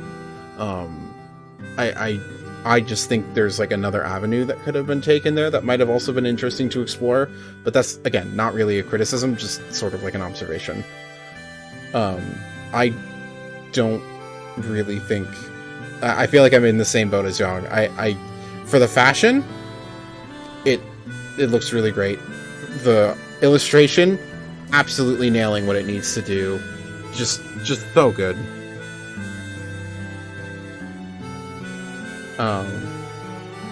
Is that all the points we wanted to make about this one? I would say so. Yeah. Okay. Thank you so much, Abstract Fox, for your submission. I really appreciate it. This is really fantastic. Again, fashion is its own art form, and I'm really glad that we had some representation from it in the art show, because I'm really happy to see all different kinds of art. So, everyone, that was it. So I wanted to show you all something that I put together, which is this, which is a little wall of all of our art together. Yeah. I think it's really nice to see all of it put together, and you can kind of see like the fall colors theme really does show through here. There's like lots of muted areas of grays, there's tons of the oranges, there's lots of the yellows and the reds, but then there's also things that like stand out in other ways, and I think it's like just super cool to see like all the artwork together like this. So I've had so much fun doing this. I've been planning this for like weeks. And I feel like this was, for me, I had a blast. I couldn't have asked for better results. And a lot of that had to do with my co-hosts, Yang and Mott. Like, thank you so much both for participating. Did you have fun? I hope this didn't feel like I was keeping you like hostage for homework. Beric hasn't fed us yet. You just got food. Yeah, and I No, but not me. But You Mott ate hasn't pizza had- like immediately before the stream started. I get hungry. No, I No, did but have it a was lot fun. of fun. Mott me copió. No. Yes. It was very fun to hang out here. I'm sorry I didn't if I happened to say something that could be like perceived as hurtful. It's not my it was not my intention. Yeah. I am not very good at giving critique because I tried not to. I just want everyone to be happy, drawing what they want and how they want, unless they ask. So this was the situation, the occasion where people were asking. I'm hoping that everyone knew that they were expecting critique from not only you, but also like me and Mott, so that it didn't like throw them off. That Yeah, I suddenly mean, there was more people like, whoa, I thought it was Beric who was going to. I did include in the panel, like, that the panel was a part of it from the beginning, so hopefully that was clear, but if it wasn't, I also could have done more to navigate that. But I also wanted both of your inputs because you're both really wonderful artists, and I respect both of your work, and I think you have a lot of ideas that I don't. And so it gives people more opportunities to, like, learn cool things, I think. Yeah. So yeah. At least in my end, I hope that everyone had a lot of fun hanging out here. So Yeah. I did. And on the point about critiques, like, again, the point of the critique is never to say like this was done wrong, this isn't correct. It's never about that. It's always about here's something else you can try. Here's something new you could give an attempt to. And all of art comes down to choices. That's what makes art, is that an artist made a series of choices about what they wanted to produce and what they wanted to see, and then enacted upon that. That's what makes art special, is that it's not just a picture, but it's a series of choices made by the artist or artists working on something. And so the choices you choose to make might not line up with the choices we make, and that's normal. But we might also be making choices that you might think are cool, and so you follow those, and you could find something neat out of it. Or maybe it doesn't align, and that's cool. So ultimately, I agree with what Young said. I hope everyone just had fun, both with making the artwork and in the experience of the art show. Yeah, I really, really couldn't have asked for better. And I also want to specifically thank all of our artists who submitted. Anyone on this list, go follow them. Everyone is doing really cool stuff. Not everyone is a dedicated visual artist, but they also do other cool things and bring other things to the table. Or maybe this might have inspired them to do more artwork. There's a lot of just incredible people in this list, and I absolutely recommend checking all of them out.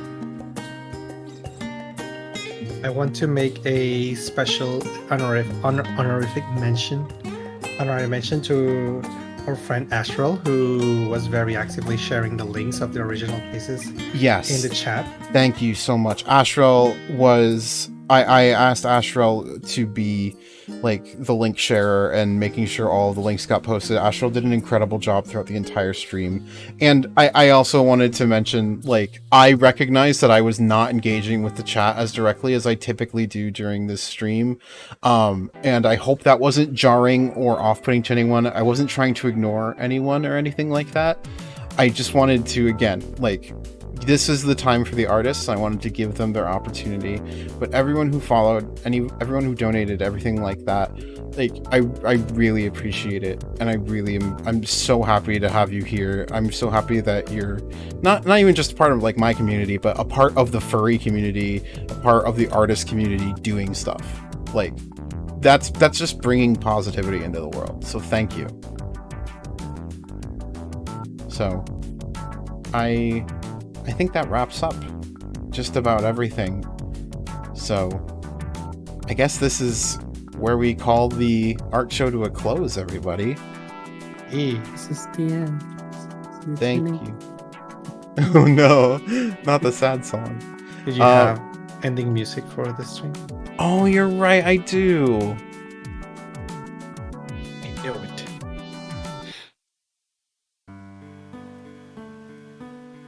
Aww. That's very cute.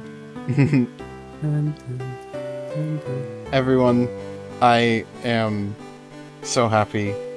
Once again, my co-hosts, Yang Dasam, Mott the Moth, and chat host, Ashrel. They're all wonderful. Everyone who submitted, you're all wonderful. Thank you all. And since we've got a bunch of people here, let's spread some of this positivity, and let's see who we can raid. Raid someone. I see Kabu is streaming. We could raid Kabu. Oh my god. He's playing Resident Evil. Wait, what? Oh my god! Strangey! Thank you for giving 5 subs. Abu You didn't has have to face do cam. that. Thank you so much. That's so nice of you. Oh, I missed a couple subs too. Strangey gave a bunch of gifted subs. So Jacob Spencer subbed earlier too. We got a bunch of follows. Wow. Starfish Draws, Percival's World, Trusted Leopard, Howlitzer, Closet Void, Neko, Encrypted Hours, the Sarlacc, Neko Panda, Mikaios. I don't know how to say that name, I'm sorry. I'll just say chest. Thank you all for being here. And for the kindness you've shown. So yeah, let's raid Kabu. Kabu is a really wonderful streamer. He is just chatting right now, apparently. So if you all have, or if anyone has the moosh emotes, you can spam those as a raid message. So, do you two have anything else you want to say before we call it? Hope everyone has a wonderful weekend. Take It's care. Friday. No! I hope you have a wonderful day. Everyone, thank you all so much for everything. I hope you all have a great day, morning, noon, night, evening, afternoon, whatever time it is, wherever you are. And as always, take care. And send Kabu some mooshes. Yeah. Let's go.